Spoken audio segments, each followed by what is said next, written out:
right, welcome to episode 18 of the Dimensional Cascade podcast. We have finally moved into the library, so we've gone from the dungeon to the dining room to the library. There are actually books in the library, which is, there was no torture instruments in the dungeon, which is kind of disappointing. But so we have we have beer in here, though. Yeah, that's true.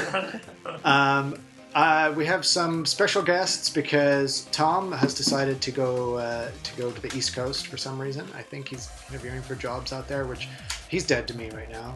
Yeah. Jesse is off doing army things or police things. I can never tell which. Police things right now, army things this weekend. Okay, I get confused. Something to do with guns. And so we've invited Riley and Matt to join us. And I will introduce them a little bit later properly. But I've got Ricky with me as well. Hello. And oh my gosh, it's been 7 weeks or something like that since we recorded. So that's why I had to just kind of abandon those guys. And it's those Ninth Ed blues, man. That's what it is. Well, you've tried 3 or 4 times. I have tried 3 or 4 times to get a podcast recorded. And finally I just said, okay, who's available? I'm recording. Screw it. And it was a good there you go. We are winners by default. So. Winners by default. Yeah. So why don't you guys introduce yourself a little bit? I think we're gonna go we'll get in a lot of depth and meaning during the hobby horse section, but just so we know the voice to go with the name. Yeah, sure. So I'm Riley. I'm basically American Tom, but I win tournaments instead of lose. Okay. Hi, I'm Matt. I'm recently moved back to the Northwest to join these guys. I'm in Seattle now, but I was out East Coast for about 5 years, and I can tell you're very excited to be back. Yeah. You also have this is moving home, so we are excited. This is Matt, second place, the brain. Yes. That's his whole title. His full title? I thought he was also the bees. Oh yeah, he's also the bees. Pants. Pants. I don't know why. You so have many titles. We're just trying to make your life more interesting. Okay, so hurtful. Interesting, hurtful. Yep. So, for news and rumors today, we'll probably be covering. I think Archaon came out since we last recorded, and we'll talk a little bit about that. A lot about the impending 9th bomb that's coming, or rumored to be coming. I think we'll have a pretty big tournament zone because we've been to the Black Sheep Brawl, all 4 of us, which was down in Salem, Oregon, which is really far away. It was a lot further than I thought it was going to be. Especially with 2 hours of Seattle traffic. Yeah, you guys are all sucked. spoiled. Absolutely sucked. We're not spoiled. So spoiled. We are kind of spoiled because for our region, we are the most central. Yeah, Well, not only that, I'm Yeah. used to 4.5 hours being the average minimum for a tournament Well, distance. the difference though is that you're talking about a 4.5-hour tournament where those people also come up to see you, as opposed to we just travel everywhere and no one ever comes here. It's true. Yeah.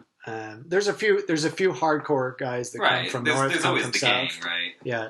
I think that's actually, Anyway, so we'll talk about that. We've got Sparkle Party 6. Sparkle Party Deathmatch 6 is this weekend. We'll talk a little bit about our lists for that. And then in the Hobby Horse, we're going to talk about Riley and Matt and about their hobby and who they are and all the stuff they've been working on, because they're both reasonably prolific and, can string a few sentences together. So I want to, that's what the beer's for. Good. Yeah.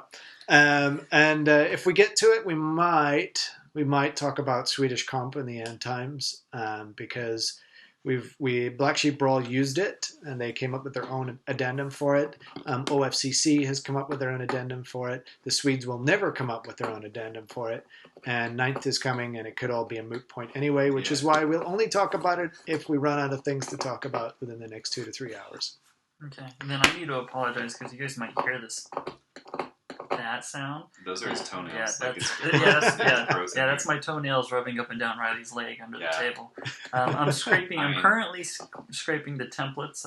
When we make the award templates for Sparkle Party, they come with a protective paper on them that has to be scraped off after it's been burned all over the place. So I actually think the templates for Sparkle Party are the best part. The best part. I sure. have sold. I brought 3 extra people to Sparkle Party 4 that had never played Warhammer. Like they had no idea. Just based on the templates. Just based on the templates and the flyer. It was the tournament pack for like Sparkle Party 2, which was just a small booklet. Yeah. Yep. And I was like, the amount of effort that goes into this game, like into this tournament, it doesn't matter. We could play Tiddlywinks, like it'd be fine.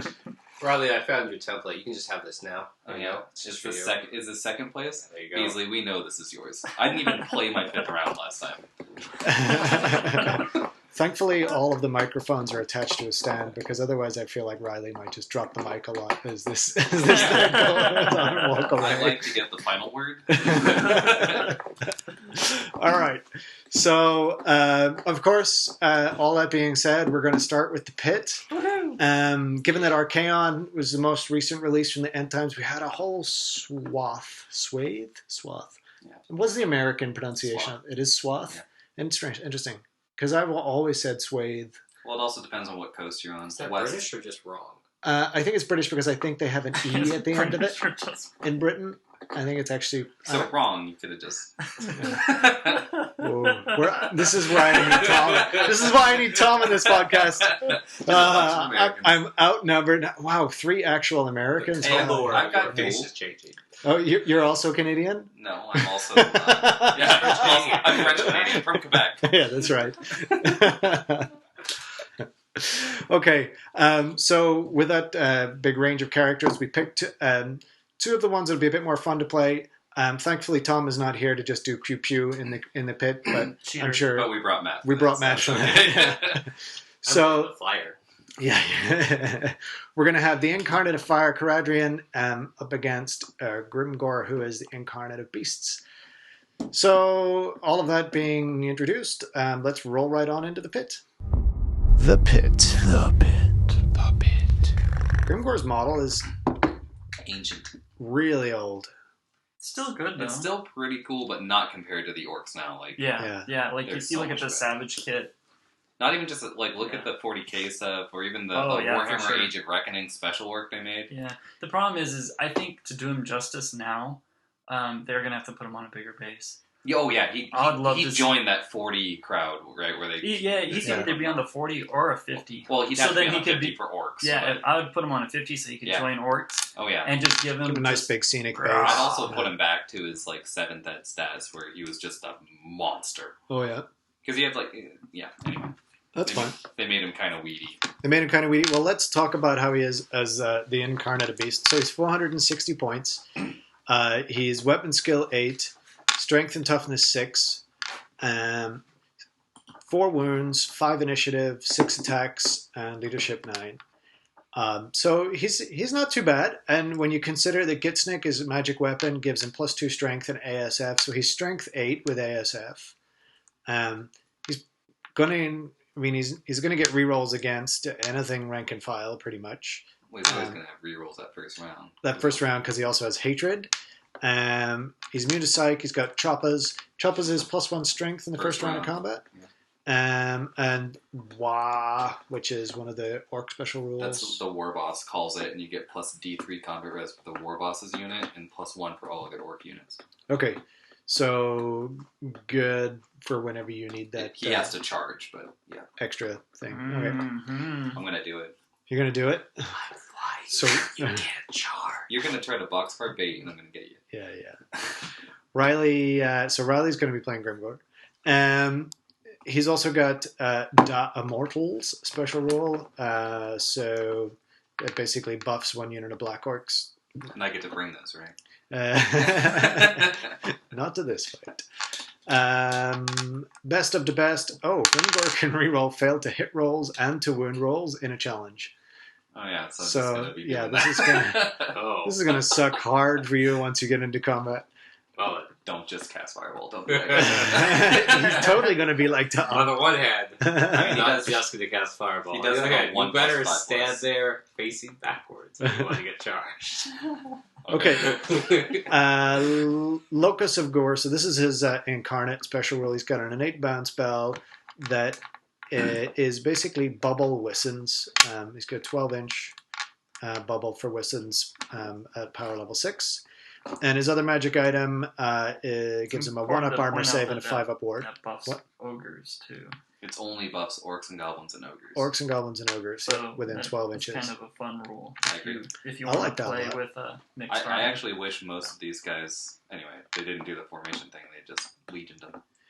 Exactly. They did the host, yeah. It'd be really nice to have had that. And also, if you look at the hosts, and this is kind of a lament for Sparkle Party and stuff, a lot of the hosts you can't even squeeze into 2,500 points. Right, yeah. Like Shadow, you can do. Metal, you can do. Yeah, Death you can just about do, but it's I thought that one was like 26. No, it's the Mortar guy. It's 2450. Oh gosh. So you can just about do it, but it'll be a terrible force. You'll have two of each of the Morghasts. So good. Yeah. That's not that bad.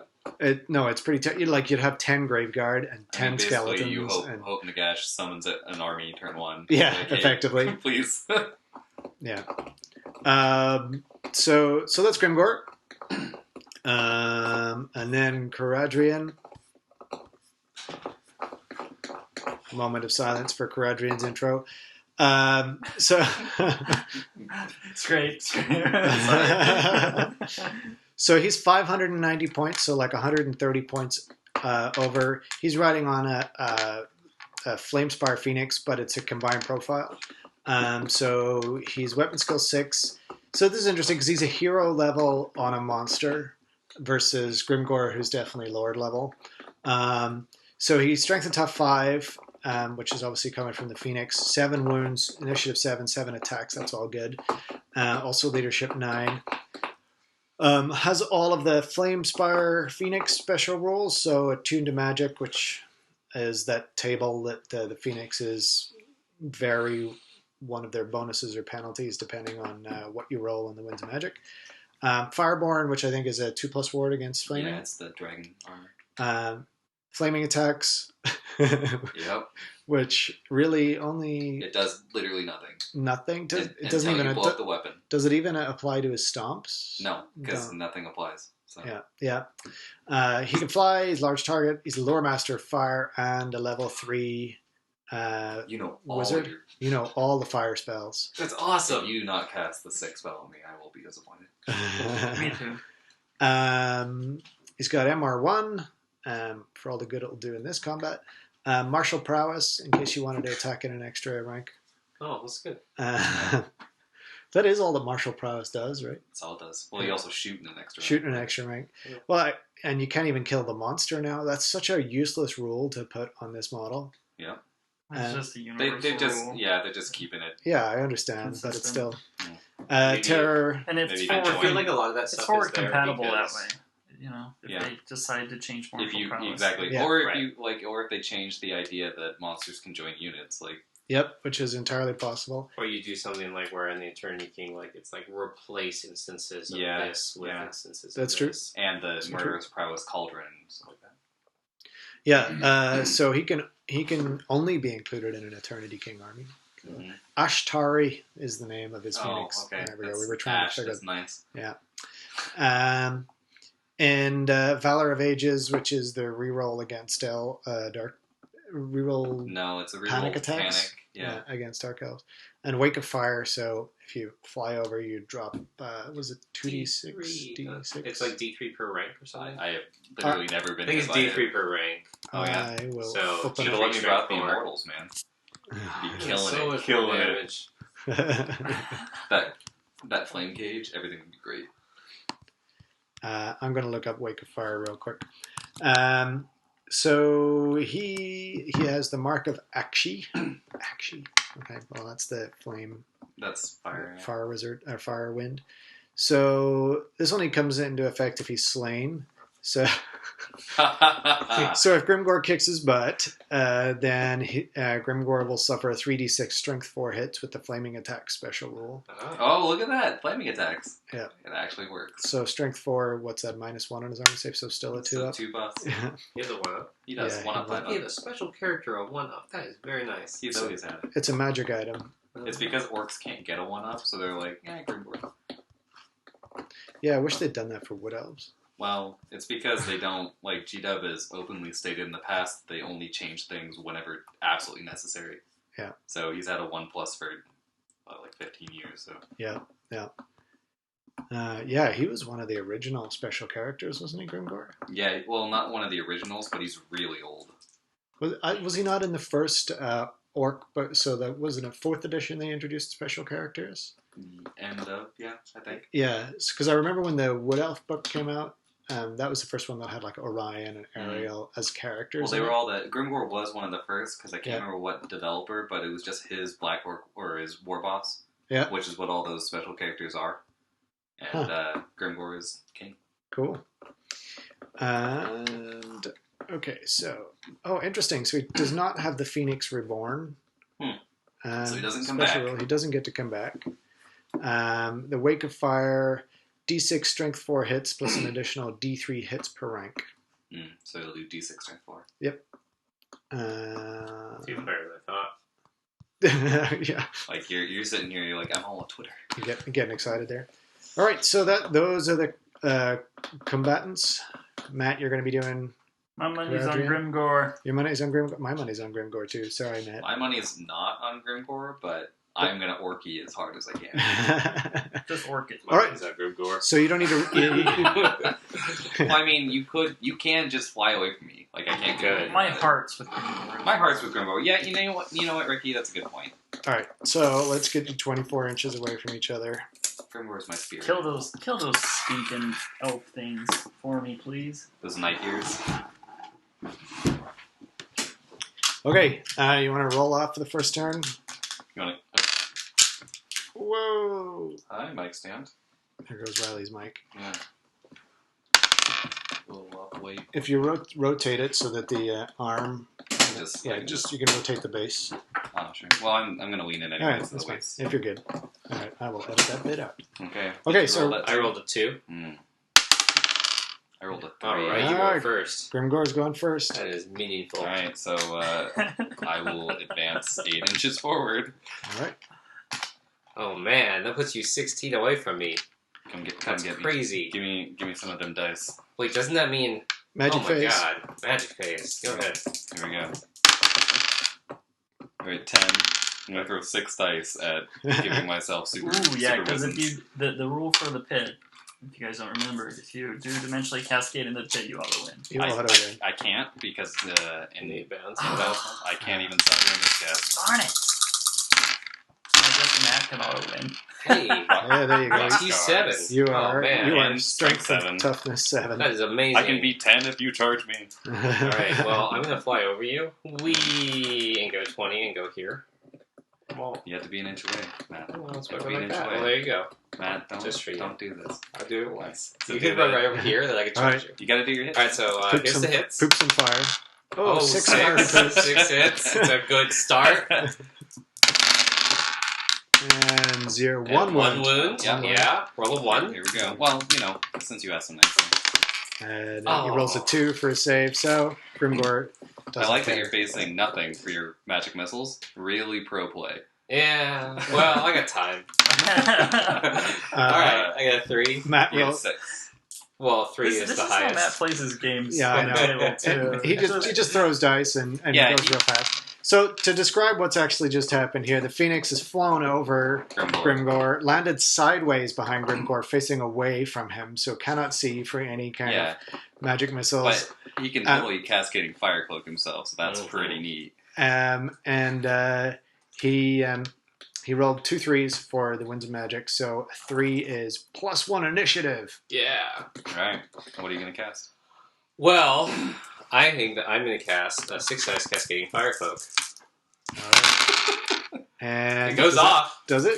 Are you sure? Yeah. Here's my box. It's not a good roll. Here's my box card. All right. Yeah. No, I failed. I have a Cascading Fire Cloak. All right. You know what? I'm not some sort of Ponzi whiz-bang over here. Well, it is your turn. All right, so Grimgor... Roll March Block. It's not March Block. Oh, moving up front. Oh, you know what we Giving him talked a about. charge. Well, I'll give you my flank. There we go. We can compromise. Well, yeah, we'll compromise. Okay. And I'll face whatever. Grimgor's king. Here we go. Magic phase. 9. So good at magic. Uh, when I have Matt one fails to incarnate. Yeah. Or inbound. 6 dice that Wissens. Sorry, that wind of door. That was terrible. That was terrible. But Matt does worse. More terrible. I got it. I got so you. So you're strength 7, T7? Yeah. I don't know if I charge you at a turn when you resolve the spell. I gave you the chance. Alright, I will charge. Yeah, we had an agreement. I flipped. Alright. My TP. Here comes the flight.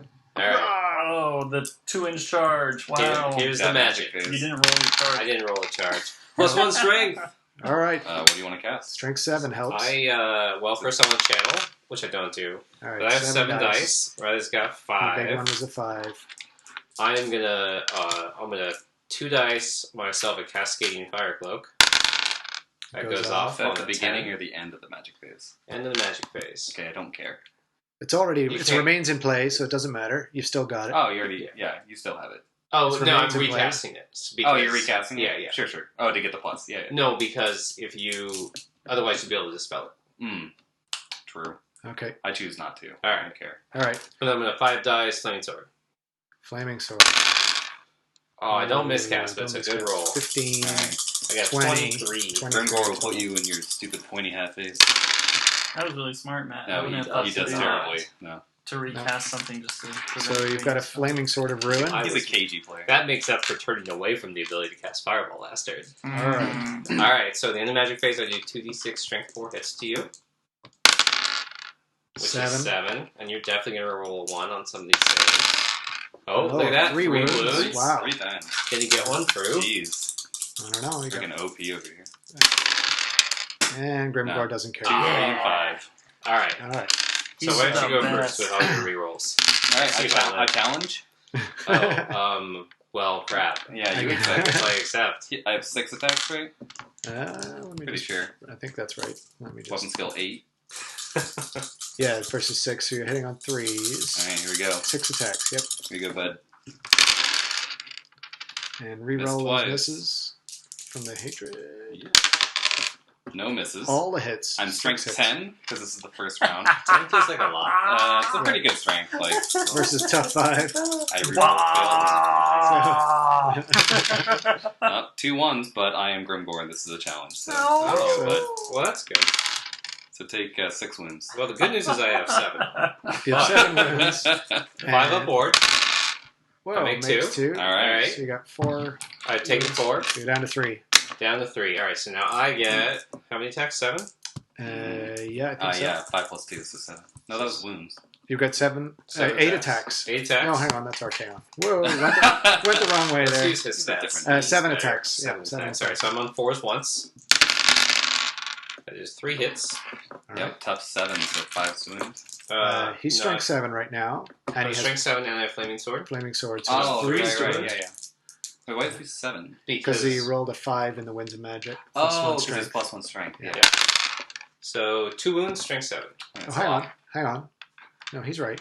Strength 5 base. No, plus 1 from the weapon. The weapon's plus 1, right? The weapon's plus 1. Yeah. Alright, so 2 wounds, strength 7. So off 4. Yeah. So 1 up goes to 5 up. 5 up, yep. 5 up. Die out of the way. Come on, Grimgor. 4 and a 2. And takes 2 wounds. No, I have a 5 plus 4. 5 up board. Come on, Grimgor. Come on, Grimgor. Actually get that. Here we go. Here we go. Come on, boy. Oh, yeah! Makes But now, Thunderstorm? True. Thunderstorm. Now, by strength 7, Thunderstorm. 6. Oh, this could be it. These are strength 5, so there's 6 is the win. Strength strength 6, because he...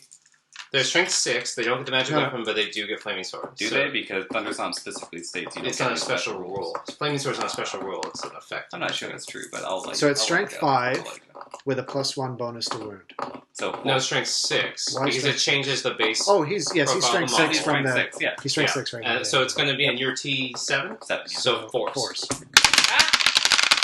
And the dice go everywhere. 1, 2...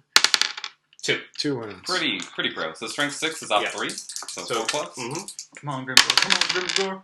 Double ones. That'll shoot. And then a 5+. Word save's all you need, man. That's right. Armor saves for chumps. So apparently our word saves. Right, okay, so you're 2 wounds. So I charge you in the flank, so we tie. Oh, you're right. All right, I'm going to try to reform. Okay. I don't think you care, so. We're tied. You don't have to roll. That's right. I didn't lose this. Yeah. Grimgor is king. And difficult to turn. Alright, Grimgor turn. Yeah. That magic. 7, so high of a 6. Channel. So 7 on 7. Or 6 on 7. Yeah, I can't really use that die. Not boxcars, but... No, that's all the 6s. No +1 strength for you. I like that this is when you stop it, right? Alright, so... So no rerolls now either. It's true. No, I am in a challenge. I reroll always. Always with the rerolls. Yeah, don't worry about it, Matt. Okay, so I've got 6 attacks. Okay. Yep. Good thing. Yeah, good thing you have those rerolls. 3 missed. 3 missed. No, all the hits, yeah. And I am strength 8 now, right? Yep. Because I failed. Strength 8. So still 2s. Still 2s. I reroll failed wounds. I roll 2 1s. 2 1s. And... 6 wins. More. All right. So I'm on a 5 up still. Yep, 5 up. And I die. Yep. Crodrian made it. Grimgor is king. Let's see if I can do it at the same time. No. And then no. Simo down. All right. Did you roll the Cascade Fire Cloak? Because I didn't dispel it. So 6. 6 wounds from the Fire Cloak. 0 wounds from the Fire Cloak. But, so my attacks, I'll get 7 attacks. 4, right? Yeah.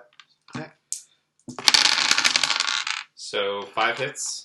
And then I'm strength 7 right now. So, 7, yep. So tough 6. 2s. 2s because of flank. Yep.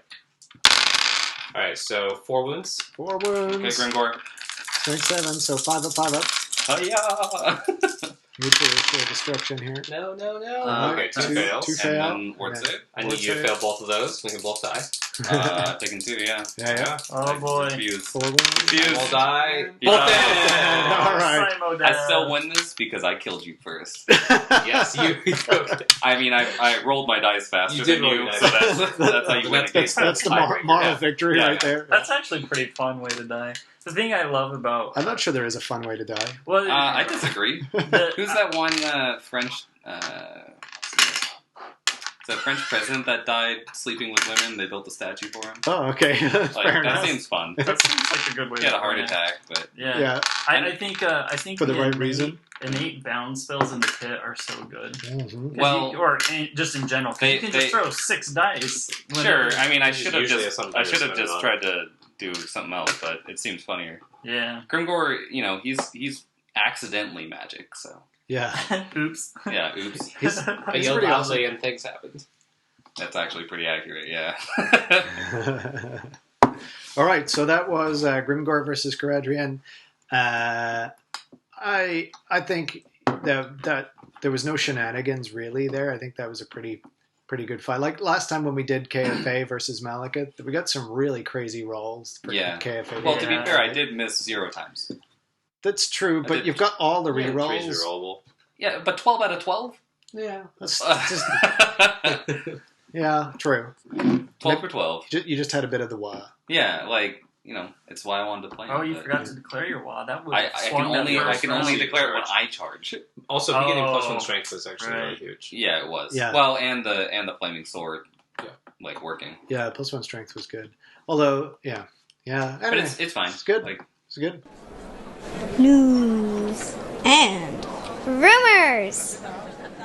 Well, Archaon has been released since we last recorded, which was so long ago that Archaon is now old hat. I've almost finished reading it. That's how long ago it was since we did an episode. Must say, I love the book. Thanquol and Archaon, definitely a step up from Kane and Glotkin. I don't know if it's because... That's good. Yeah, I don't know if it's because in Thanquol it's got my favorite setting and characters, right? The whole Queek, Belagar, Skarsnik.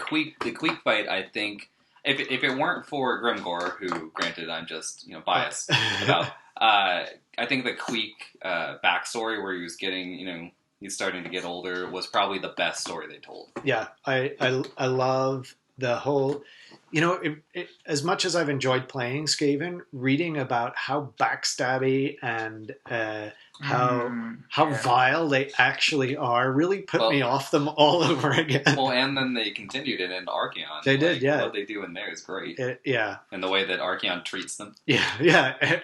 So the Skaven are definitely the lowest of the low in the It goes Spawn, Legion, and then Skaven. Then Skaven. Really? Oh, yeah, he gives 0. Yeah, about the Skaven. He just like, okay, I've got this thing I need to do. I don't even need to do this. I'm just going to make the Skaven do it because, it's fine. Just because, yeah. Go trick the dwarves. Well, okay. All right. Yeah. And I love that, you just see it getting grimmer and grimmer for the dwarves.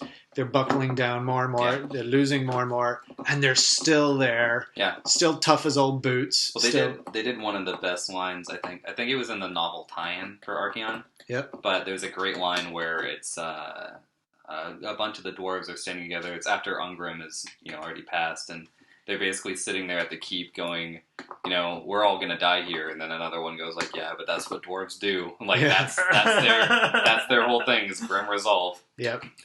Yeah. So the thing that bugs me about the game is that the dwarves are so damn cool in the fluff, and they're so bad to play. They're so bad to play in comparison. Well, I think that it's the biggest miss thing they've done in 8th, where they didn't give dwarves a warrior priest style of casting. I agree. Yeah. Like, all they needed to do was, and especially with the movement, like, they also took... They did, just no one takes it. It's because it's one bounce spell, but it's very different from having 3 or 4 warrior priests, right? Yeah. They also removed the only part of it that was good, which was the movement.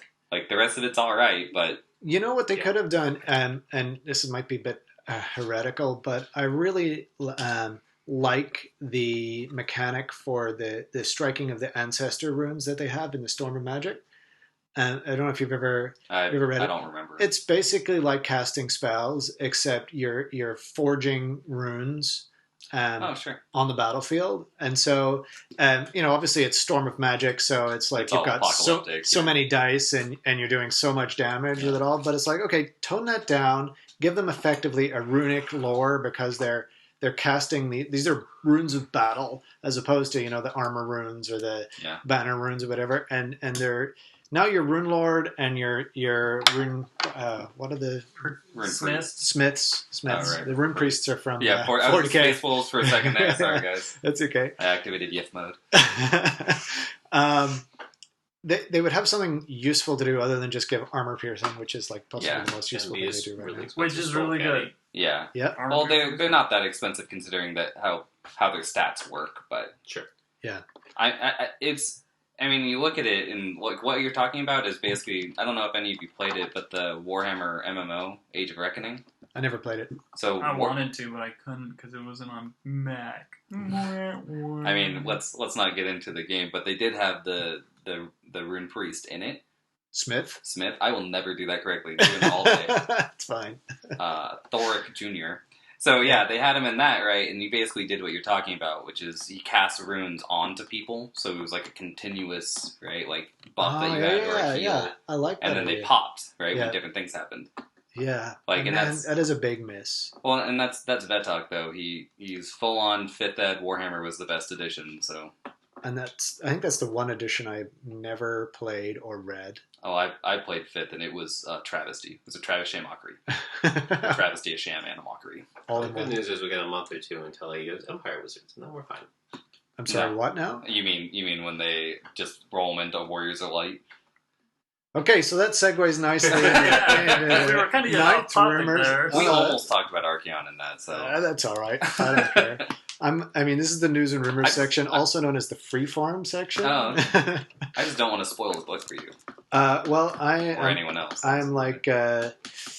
I've got maybe a half hour of reading to finish it. I'm so you're right at that climax. Right, yeah. They're everything is kind of circled back to Middenheim, and sure, it's all on. Spoilers! I'm going to ruin the ending for Aiden.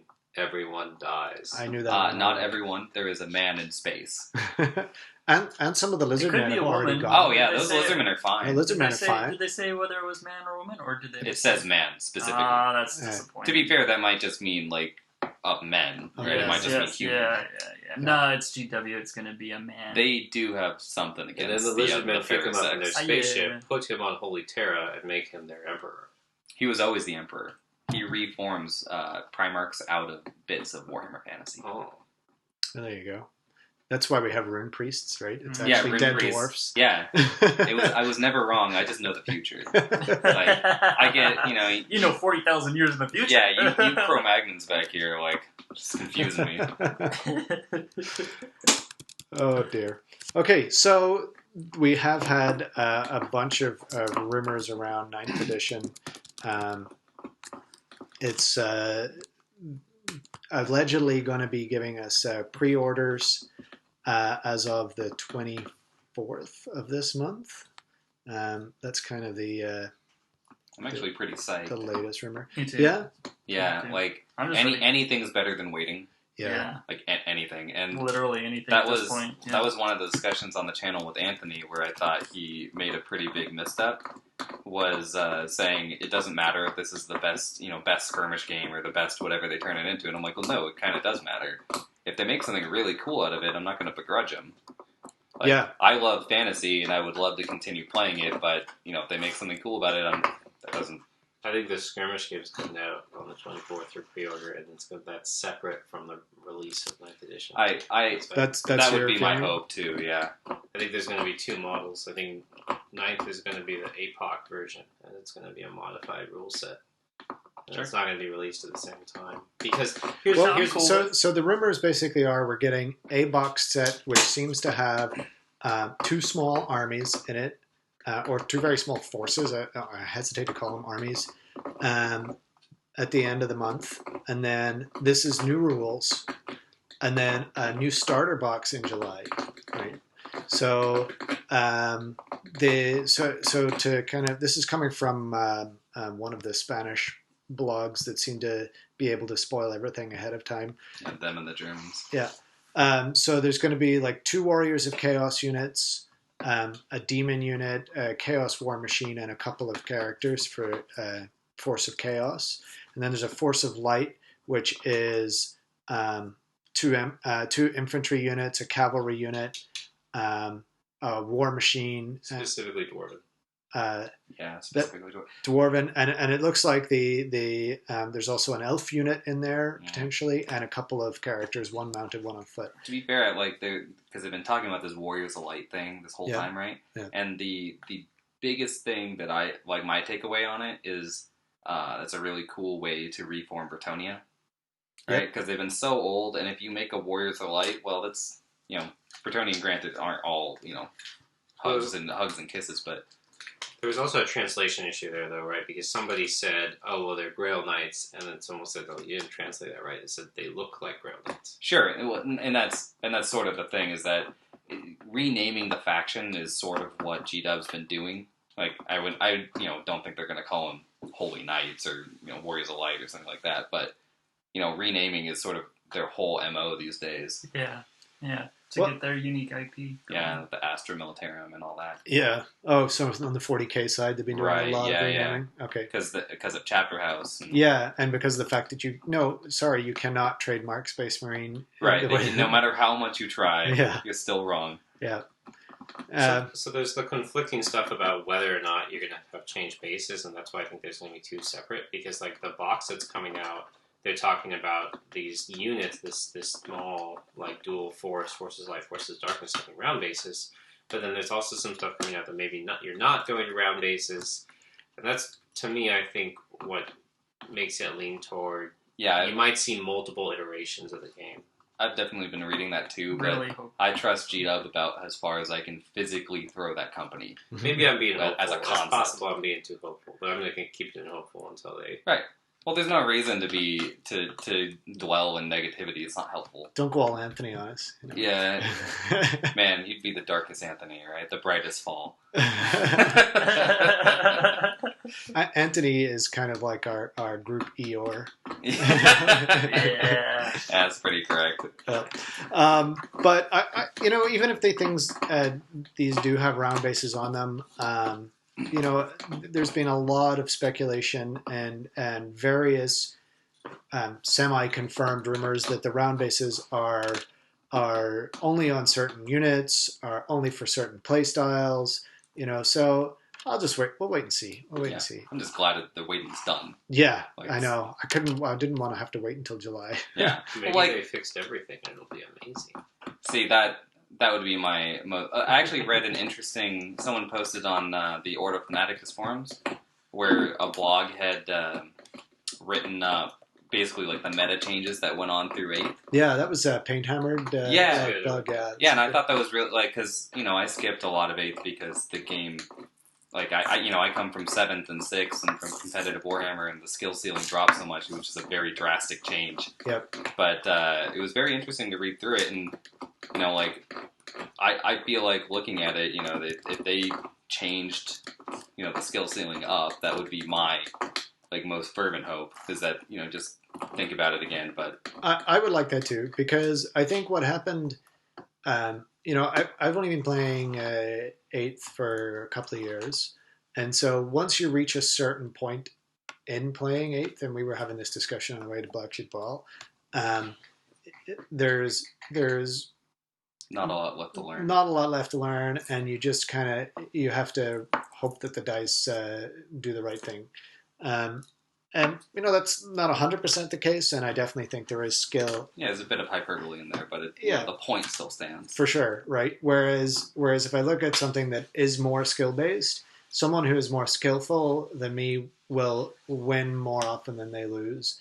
Whereas I think a lot of people find 8th frustrating because it's like, oh, I was winning until, and this one thing happened that you have absolutely no control over, and it's nothing to do with skill. Yeah, and it's usually your wizard going down a hole, or that last turn panic off the table on a 10 rerollable. Yeah, yeah, I love it for that though. Matt, voice of dissent. Yeah, I kind of disagree. I think that usually when I lose, I can identify at least something that my opponent did that I didn't catch, or some mistake I made, and I think both players, in any given game, both players make mistakes, and maybe what loses you the game isn't,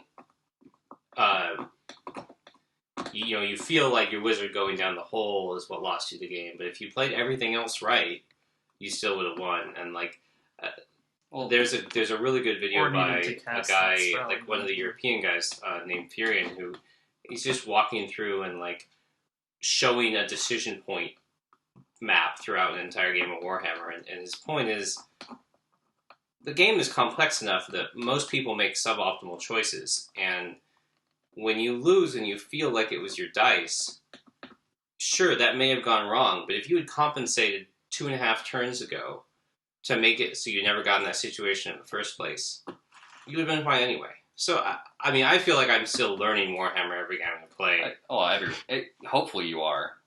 I think the biggest problem with that side of the thought, right, is I played Aiden's List and that Masters, and I felt a lot of my losses, right, were I didn't make the best decisions, and after a while I stopped caring. But a lot of my losses were a bad die roll at the worst time, right? But then I got crushed because I didn't have a follow through plan.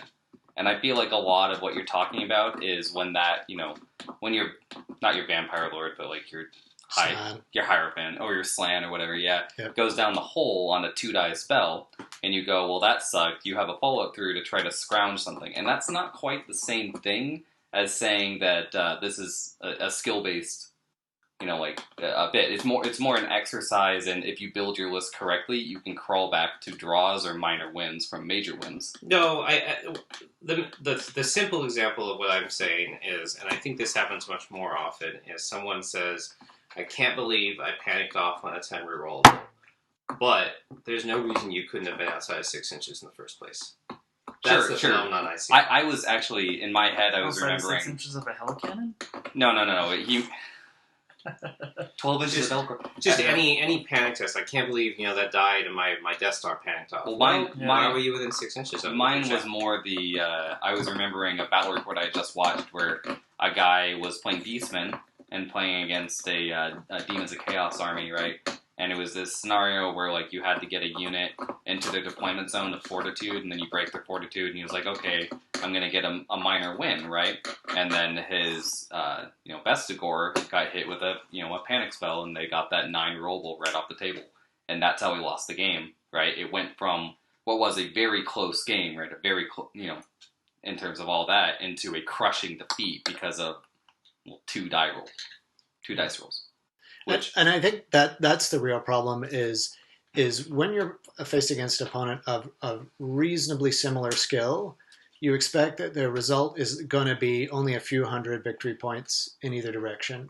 And then those big dice roll moments are the thing that flip it from those few hundred victory points to 1,000 plus victory points. Right? I mean, I can definitely see what Matt's saying. Like, a lot of times you do put yourself in that situation, right? Yep. Or you didn't have to cast a spell. You could have just skipped it. Yep. Right?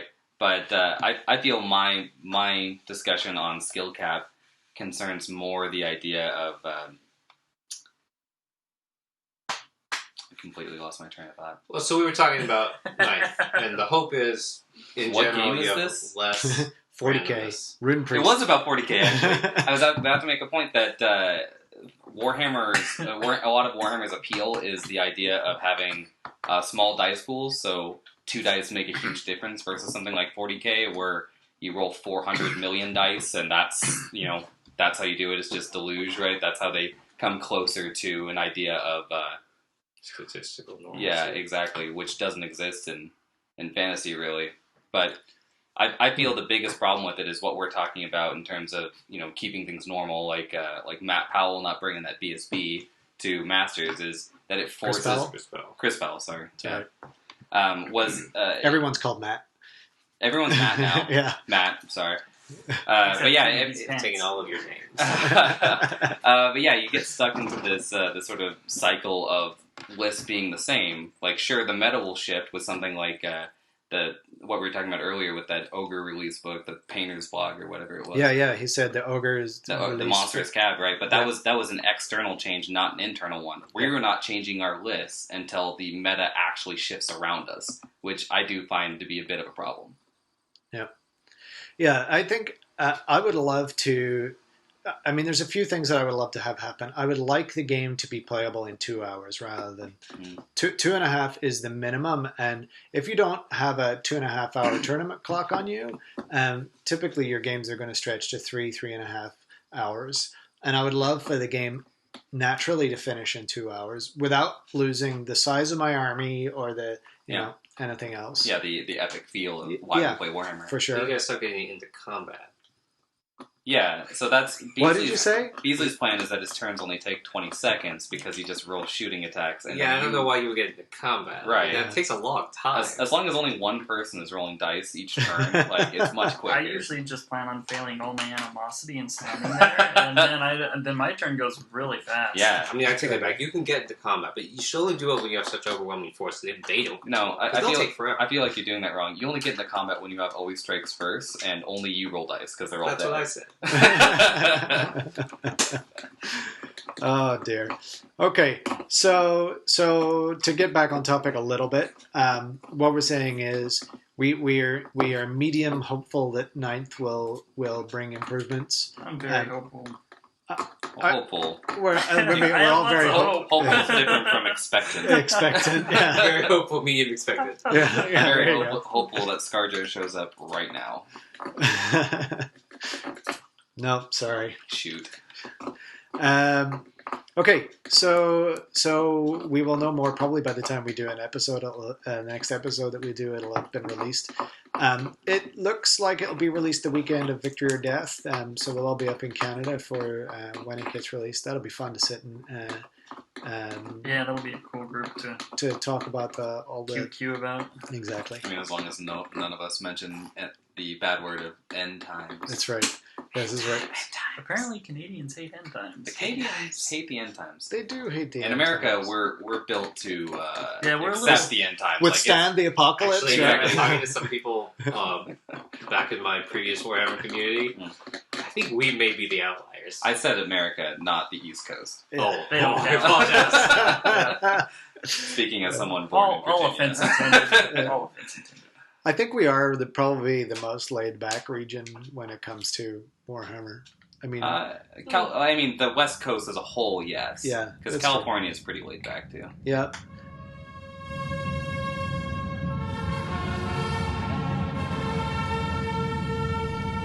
The tournament zone.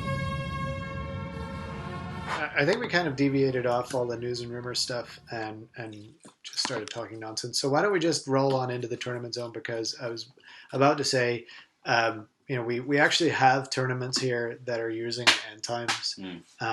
And Swedish Comp at the same time. which is hilarious. I don't know what is it about the Oregon guys where they want our Swedish Comp end times. I mean, so Black Sheep Brawl. It is a guideline. Yeah, they just like comp. Also, OFCC is always a very contentious.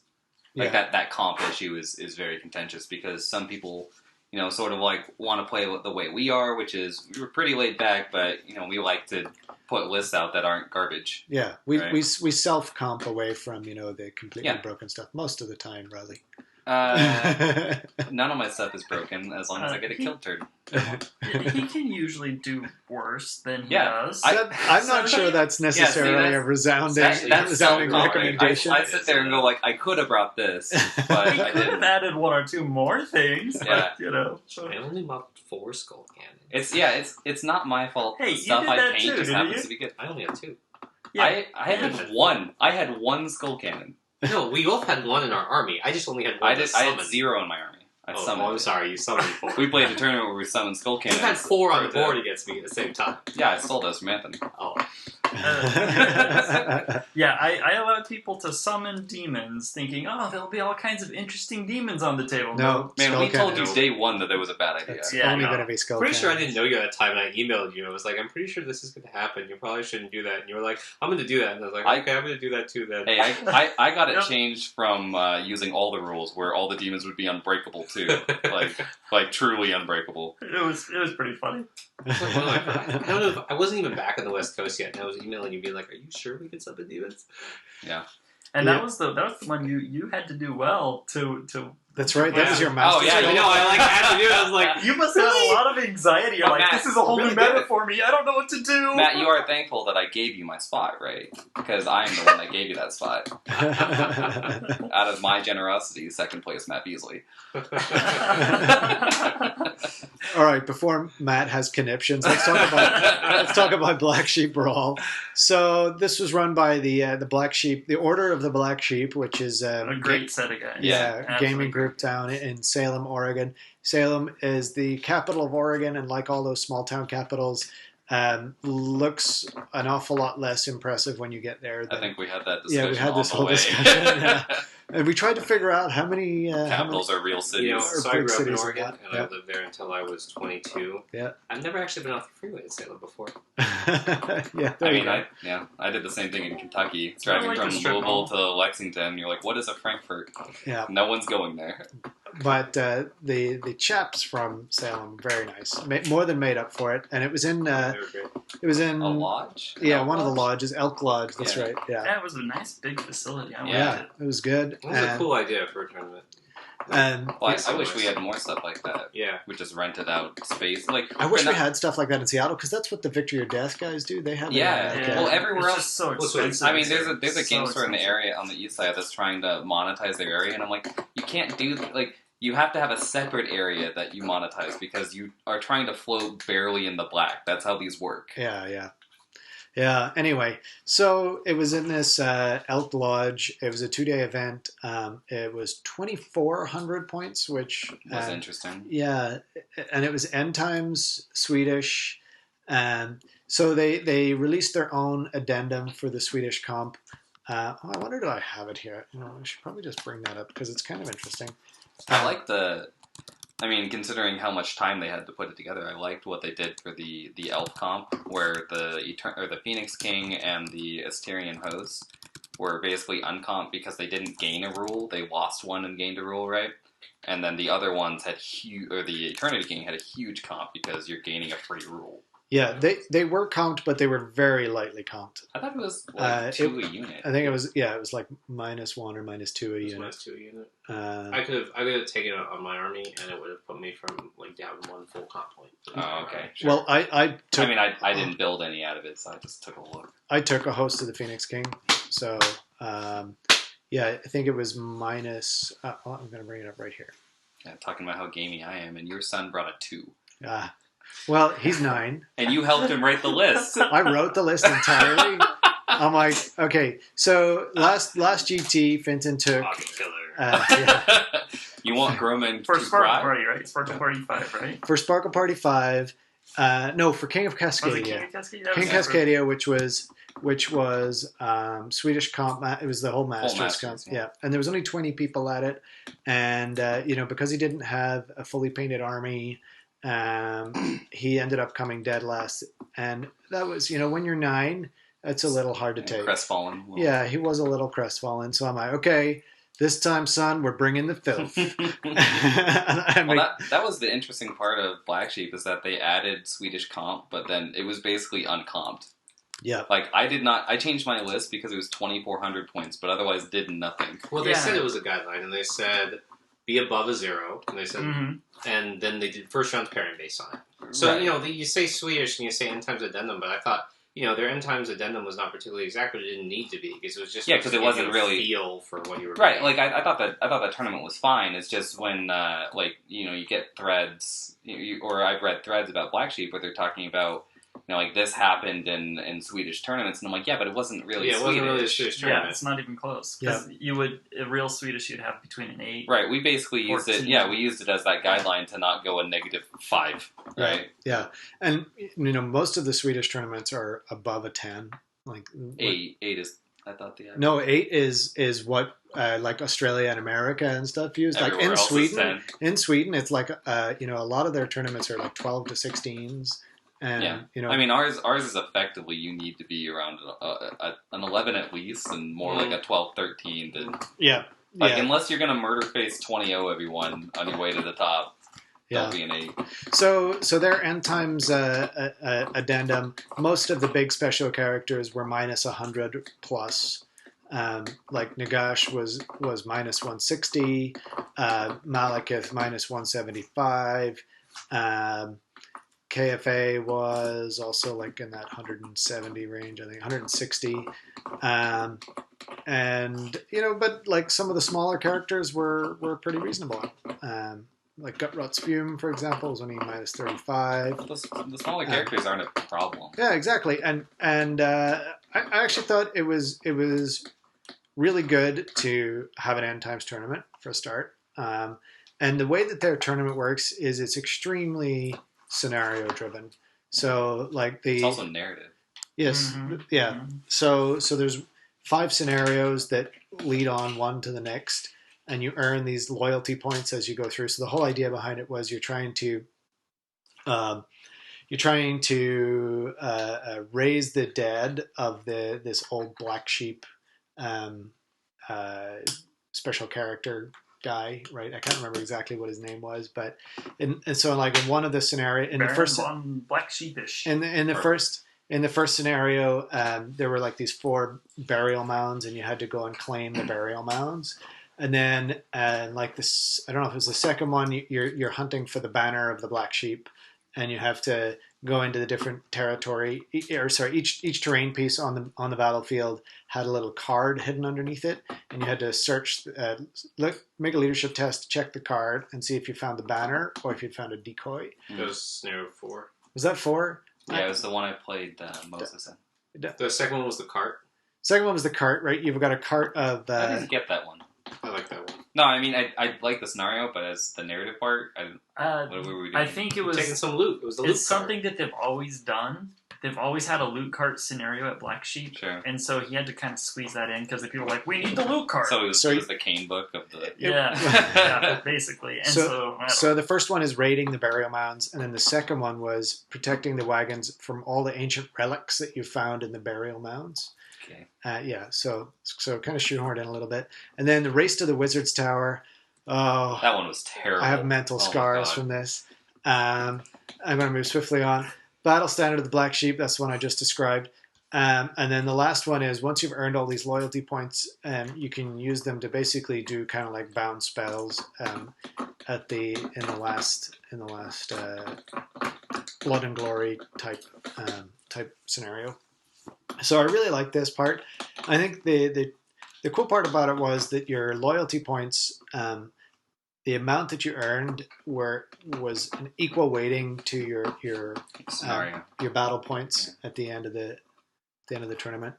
Yeah, and actually, like, I noticed something when I was looking at the tournament results, because the battle points were effectively win, loss, draw. Like, it was like big win, big loss, small loss, and tie. Yep. And the loyalty points, you could get any given amount. The spread in loyalty points was significantly higher than the spread in battle, like in the top half of the field, which meant effectively the scenarios were more determinate of the overall like on-board scoring than actually winning the game. Yeah, actually, which I thought was really good.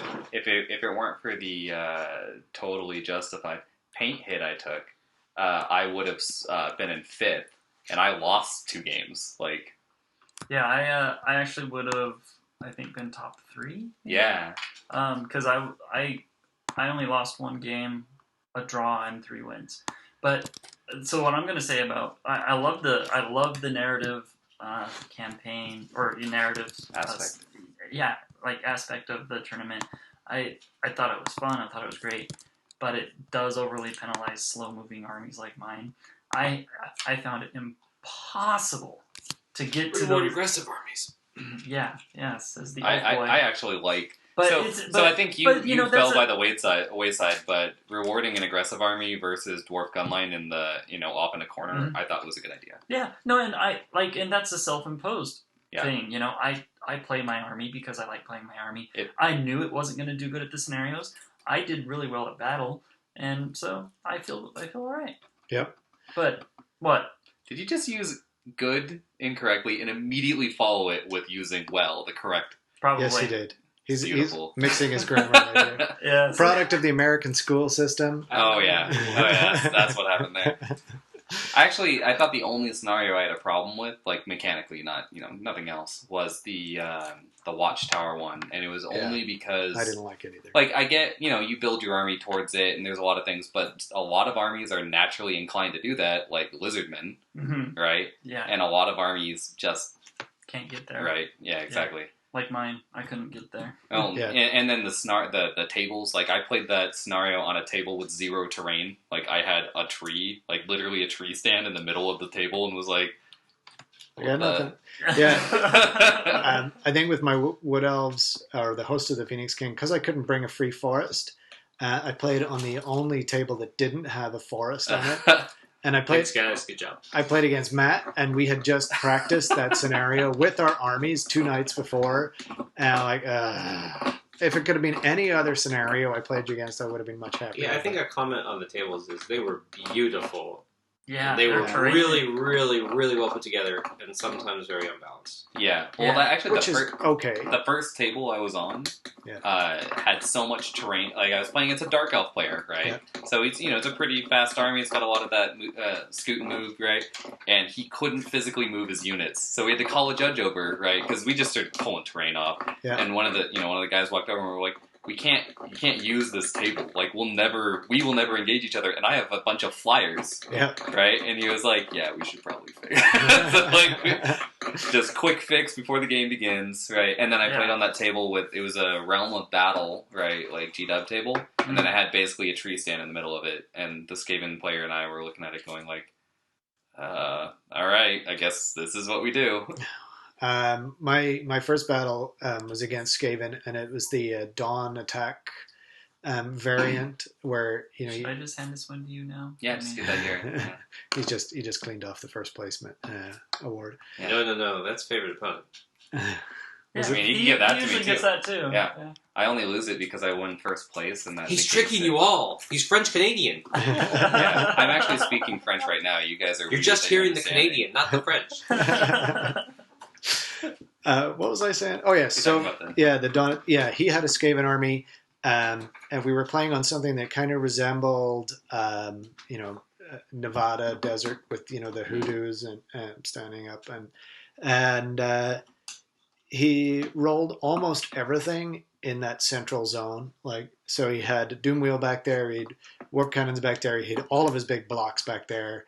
I think there was only 2 or 3 things that weren't in that one central section. So he could barely move, and he had all this random move stuff, So the Doom Wheel basically took out several units to start off with, and he couldn't get anything into combat. And basically, the deployment won me the game. Or the table won you the game. The table won me the game. I mean, even, because he had those big impassable terrain right in front of him as well.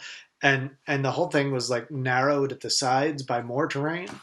And it would have been great to play on for any other scenario, I think, but murderous for him for the first one. So yeah, I hate that scenario down attack deployment. It's a nightmare. Yeah, but it's fun for off games, but I do not like it in a tournament. Tournament play, it's just it can right. It totally takes what you hope can be kind of an equal match, and just throws it completely out of whack. You're like, I have no chance. Number of times I've seen like low leader, like Minotaurs or something like that, it just be unable to be by the general, right? It doesn't matter. Oh, right? yeah. They'll roll the general first to make sure, right, and then set it all up so you can be in one of 2 zones, right? So there's only one roll. Like I played Matt in that scenario, and I set up this herdstone to be like perfect, and my entire army, except for like a unit, rolled the 2 to be off in the corner doing nothing. Yeah. See, I think it's funny that you guys don't like it, because like this is like because elves are immune to it. Yeah, because you just elves and demons are also immune to it. It comes back to writing your army correctly, and by that I mean picking one of the things that ends in elf. Yeah. Well, yeah, but because this is like the relaxed region, right? And like to be like, oh, you're like, yes, I tend to play armies where it's not a huge deal, but like it's an interesting thing to compensate to.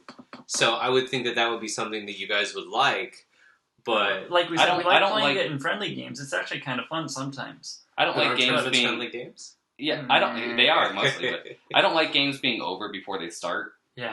Like not that again is hyperbole, but it is the idea of it, right? Like a vampire being off in the corner while his entire army deploys in one spot. Yep. Or when you have enough of a horde army where you have to start stuff off the table and walk in because that's how the deployment rule worked. Yep. And that was only after they FAQ'd it. That's what happened to me with Shane at Wet Coast last year. Is I got that scenario.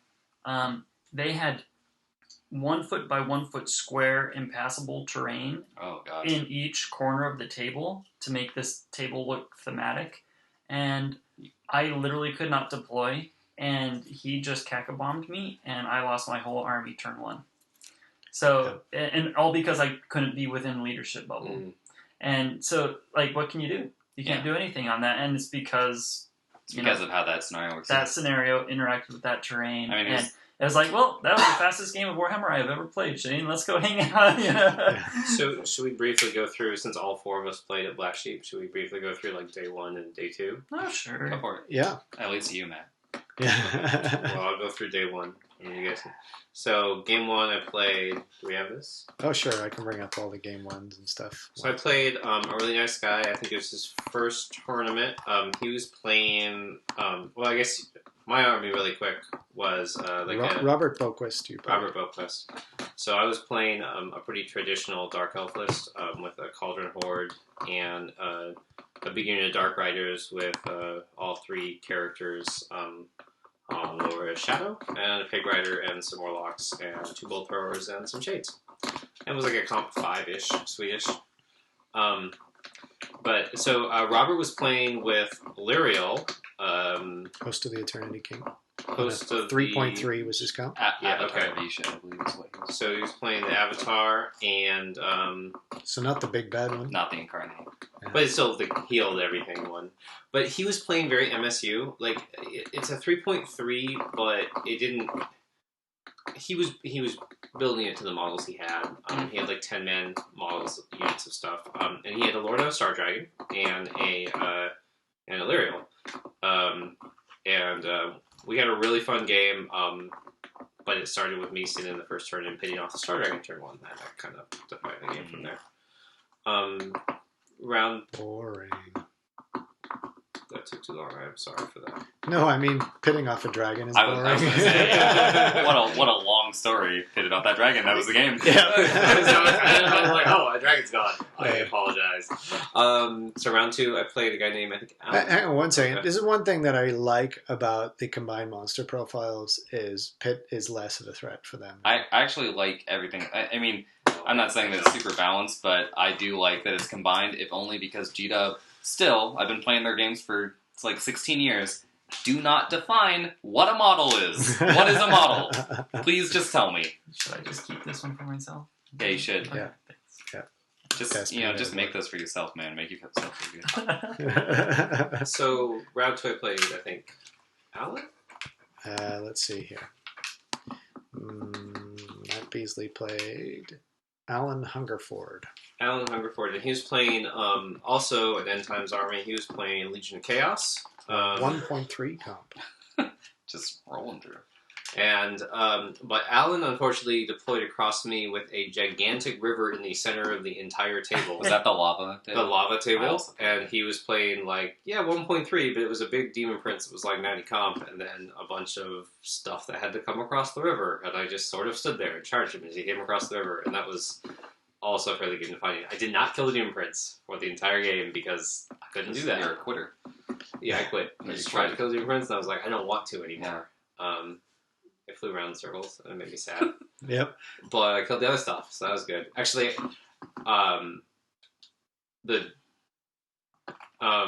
Alan was, I think, into the theme of warriors as one of those warrior players that goes at you because he thinks warriors should go at you. I'm not sure there's any other way to play warriors. Yeah, you can sit back in Magic. I guess. You can bunker. No, but warriors pretty hard. full forward, not like move your chariot 4 inches, check the charge arc and the measurement. Oh, he just everything push everything forward. We like to Okay. call that the 8th ed warrior player. So, so I was able to charge a Dreadlord Or into the a chariot, kill it, overrun into his caster, kill it during his turn, then charge from the back into his BSB during my turn, overrun another unit during his turn, sort of ping pong around the back of his board with the Dreadlord. Yep.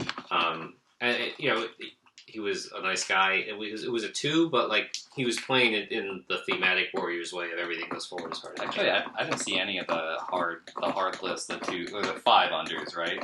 Most of the people playing them were playing them A because that's the models they had. They're like, I want these models on the table, and B, I mean, most of the people were just running across the table, just screaming and going. Ah! Yep. So That's what and Finn then did. I'll let Aiden talk about my round 3 game. No. Yeah, that's during his. Yeah, I agree. No, think I Aiden have should give us- PTSD. about that stuff. Who won that game, by the way? Anthony. The dice. Okay, we're just not going to talk about No, round. we're really Round not. 3. It's none of us played round 3, is what That's I right. Okay. Well, after round 3 came the beer, and whiskey. and the pants. Yeah. All right. So after round 3, Matt's pants went missing, and We're really no gonna tell the story. one knows how. No one It's knows still how. a mystery. randomly went missing. Yeah, it was weird. And took several hours before they turned up, and a trip to the hotel manager. And Yeah, I'm not sure they ever showed up. not really. I think he was just placated with different pants.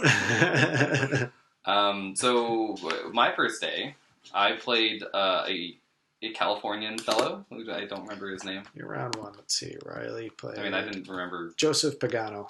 Yeah. So Joe and I played. He was playing the Dark Elf army, pretty standard, about like yours, if I remember correctly. And I was playing a Legion of Chaos, which was a Great Gray Shaman, a bunch of 3 units of horrors, 2 chariots, a skull cannon, and some trolls with a bird bowl. Bird ball! Bird ball! Yep. All the strength of a bird with the mind of a bull.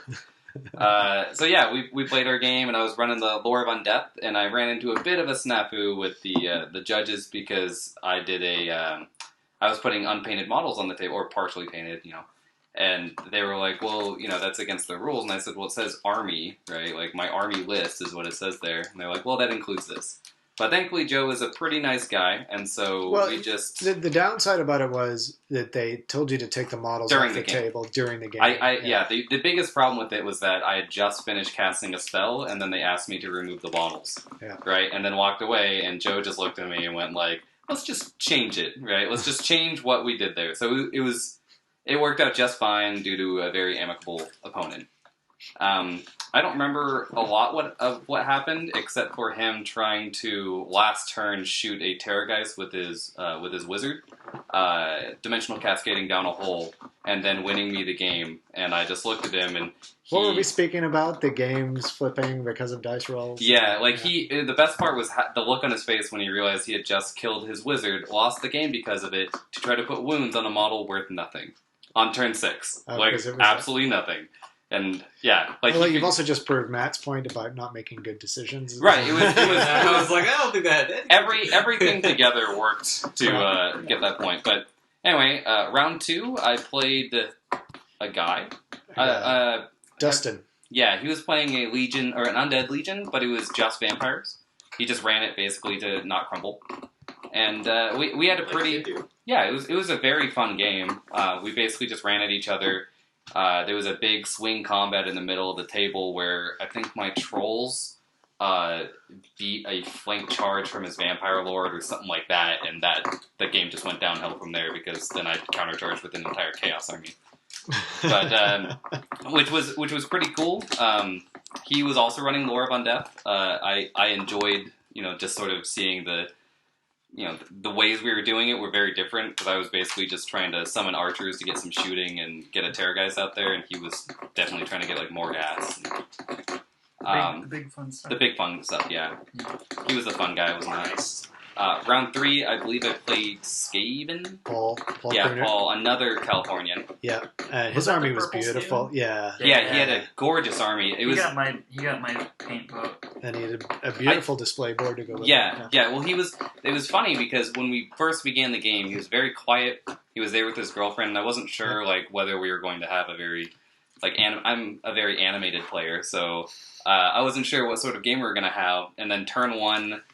Because we were playing the Ford, I think it was 15 inches of deployment zone. Yep. So I couldn't escape the dreaded 13th, and he dreaded 13th my wizard irresistibly down the whole turn 1. So cast it on a single model. No, it was in a unit. It was in a unit of 6 or 7? Like 5. Yeah. It was 7, yeah. It was a nothing unit. Yeah. And I was like, I have nowhere I can hide on a table with no terrain. Yeah. And I was like, all right, man. And I think he thought I was going to get sour at that point. Yeah. So he just kept quiet, and we kept playing, and this whole game, and at the very end of it, we started counting up, not the very end, but turn 6, we were counting up points, and he starts talking to me, and I'm like, oh, I thought we were going to do a weird mute game this whole time, but no, he was a perfectly cool guy. He was like, yeah, I thought you were pissed off because 13th you're a wizard, and I'm like, nah, it's fine. So I have a question about that game. Mm-hmm. Did you have to drop your wizard before he dropped his? Yes. Okay.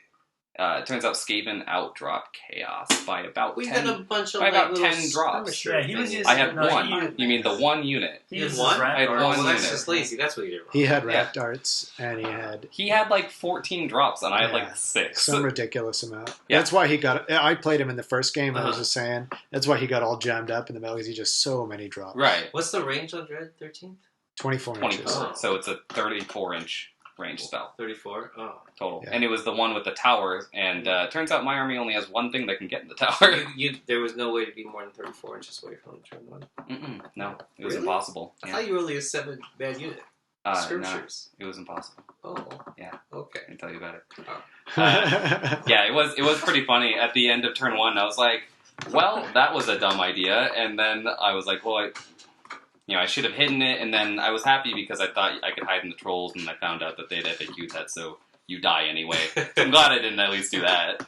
But yeah, so that was what was the FAQ about the trolls? It's if you cast on a unit, so you can only cast on infantry. Oh, but you can cast on anything that has infantry, Yeah. and it'll kill those infantry models. Yeah. So. Yep, if it's a mixed unit, right? Yeah, so you get the wizard and nothing else. Yeah. All right. Okay, Ricky, you want to talk about your day one? I don't remember much of anything. Which is ironic because you never kill your brain cells with alcohol. I know. We did. I did. Dave, let's see. Nate, you played Nate first game. Nate Roberts. He had the Beastman in. Oh yeah. That was a fun game. That was my draw.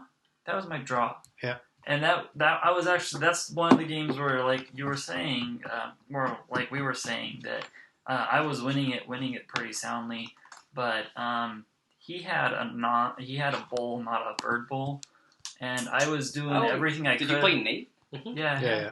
And it was a good game, but I ended up my trolls failed their leadership 8 rerollable stubborn test, so he got the trolls, and then he was able to charge the general, and like the dice went. By all accounts, I should have won that, like, probability-wise, but it just ended up being like, oh, oops. Yep. Failed. So I ended up failing 4 leadership rolls in a row on the, rerollable leadership rolls, and lost me got the draw because of it. But otherwise, I think I played a pretty solid game. Again, I couldn't get to the mounds. That was the mound one. Yeah.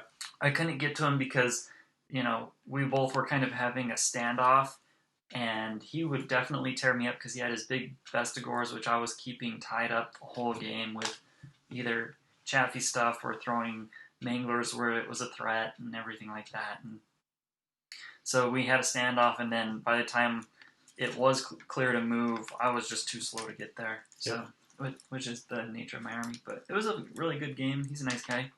I played a practice game against that same army. It was a fun army to play against. Yeah. It's a good way to do. He's got legions, but it's really a way to make Beastmen more interesting to play. Yeah. I think I love Beastmen under the Legion rule.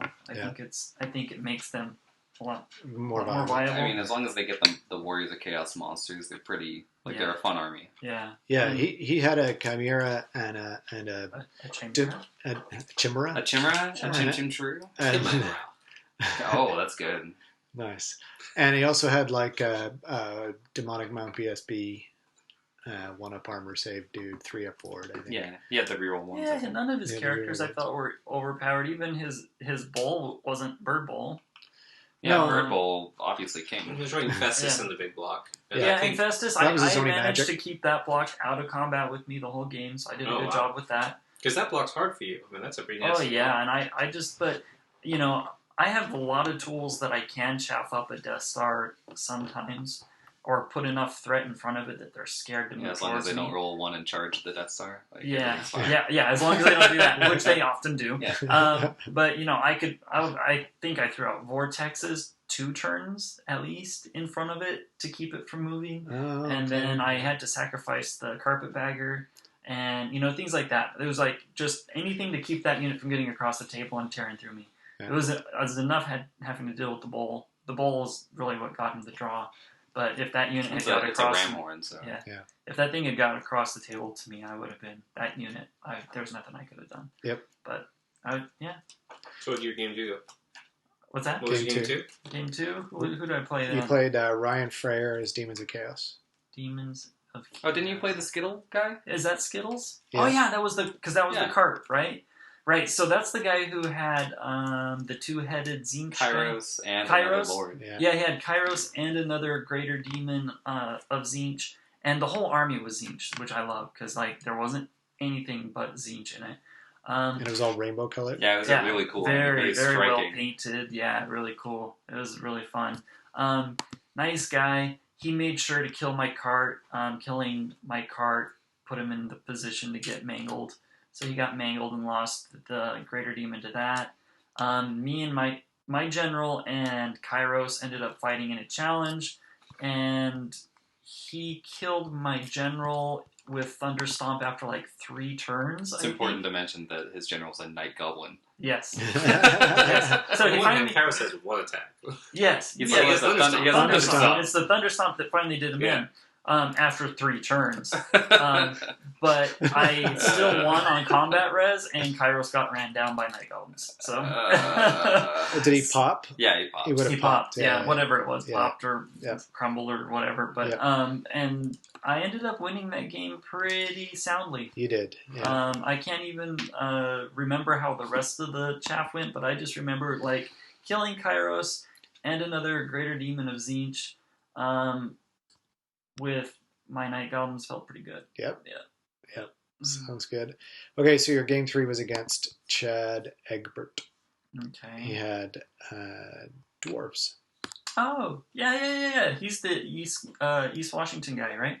I have no idea. Yeah. He's the one that played Fenton last round. Oh, he did. Okay. Yeah. All right. So, super great guy. I love he's a farmer out there, and I guess he listens to us when he's in the tractor. So hi, Chad. Yeah.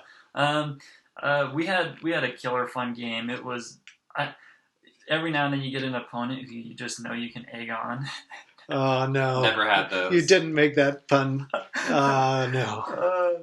So we just I was just I'm going to edit that out. I was- I can't allow Why? that. It was funny. I'm I'm going to start throwing things in a moment. I was just giving him such a hard time, and you know, like he would kill something, I'd tell him he had to take a panic test, and he'd be like, "Wait, what?" You know, Just because he didn't really. scrambled I don't think he'd really fought against my Night Goblins, and it was just a hard match for him. It was the one where we had to try and get over to the watchtower, right? Yeah, the On the wizards. edge Yeah, of the third one. I got in there for 1 turn, but then he, you know, with his dwarves murder faced me out the very last turn, so he ended up taking the tower the last turn, but I did win the game just on battle points. And I was able to just it was everything. I was sending manglers through myself and him. I was hitting him with trolls. He was having the worst luck with his war machines, but it was a really funny game, really fun time. Nice guy. So, I loved it. It was a good day 1. I had 2 wins and a draw. At that point, that was tied with my best record with the Goblins.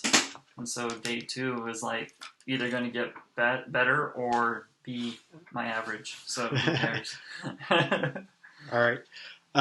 So I kind of already talked about my game 1, which was against Paul Kunert, the Skaven.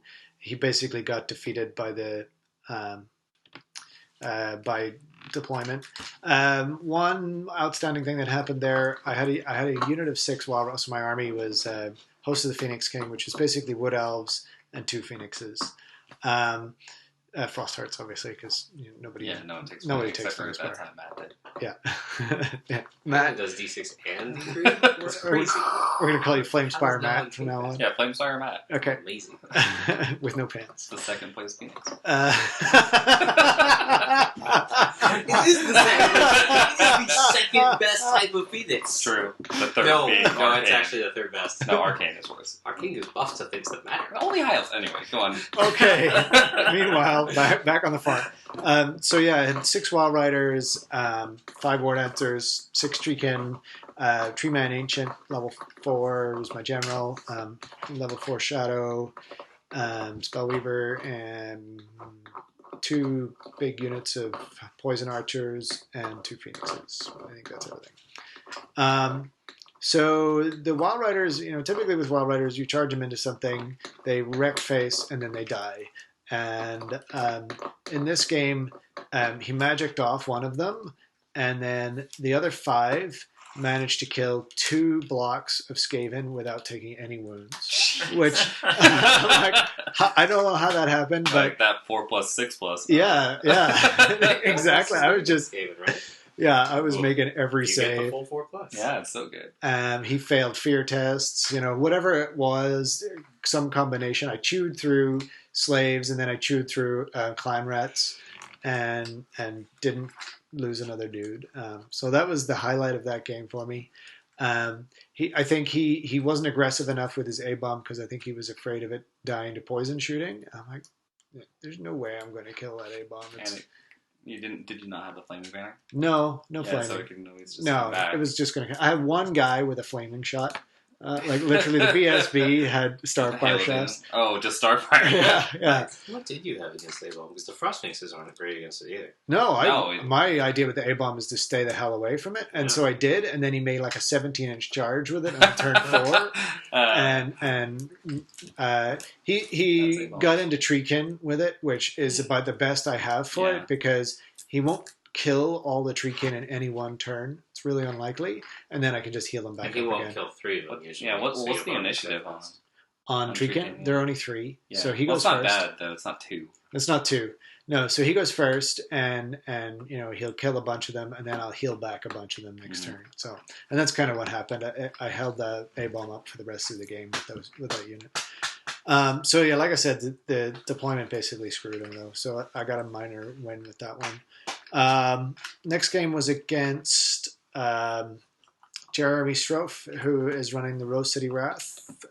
So that's a tournament down in Oregon in the middle of May. He had his Ogre Kingdoms army. I tabled him by turn 4, and I really think that he made a couple of key misplacements with not knowing where his general was exactly. And he was outside the 12-inch bubble. He like weird things happened when his general made way into a combat. Because he made way, he was then out of 12 inches of another unit, which I shot and it panicked off. And he charged a Frostheart Phoenix with 6 Man-Eaters, did nowhere near enough wounds, and lost the combat by 2, and they were then out of range of the general, and they ran, and the Frostheart chased them down. Did any of them have great weapons? I don't think any of them had great weapons, and I think I had the 4-up ward on it, or maybe I had the +1 strength, one of the 2 good ones, and I just I did enough damage back that I think he did 0 wounds, and I did 2 or 3 more.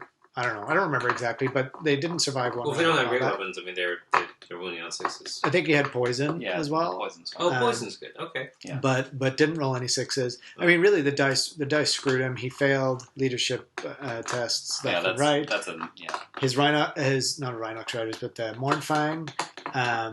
After they panicked off because of another unit breaking. It was all horrible for him. So yeah, I felt kind of bad.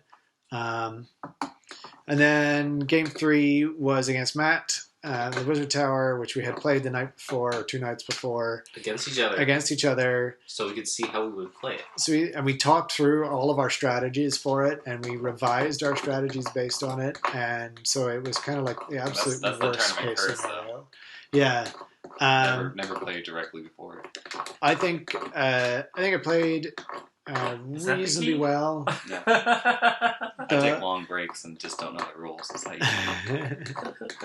I think what hurt me was 2 things. One, not realizing that when the cauldron charges out of the unit, it can wheel while it's still inside the unit, and not. I thought that it would have to come out of the unit and then wheel, and so it was able to make a charge that I didn't think it could make. So apparently, because it's a character, it wheels as if it's a charger. You just look at the LOS and then basically the unit. It's just like a character. You fudge it the until normal it works. rules for a character. Characters still have to wheel. Yeah, they have to wheel. They have to move forward and then wheel. No, they don't. They don't? No, apparently. So I didn't expect that. You have to have a legal landing position. Like we should also preface that we're playing virtual pivots. Like, I'm not, Yeah, but you're never allowed to pivot. You're only allowed 190-degree wheel, period, in a charge ever. Mm-hmm. Yeah.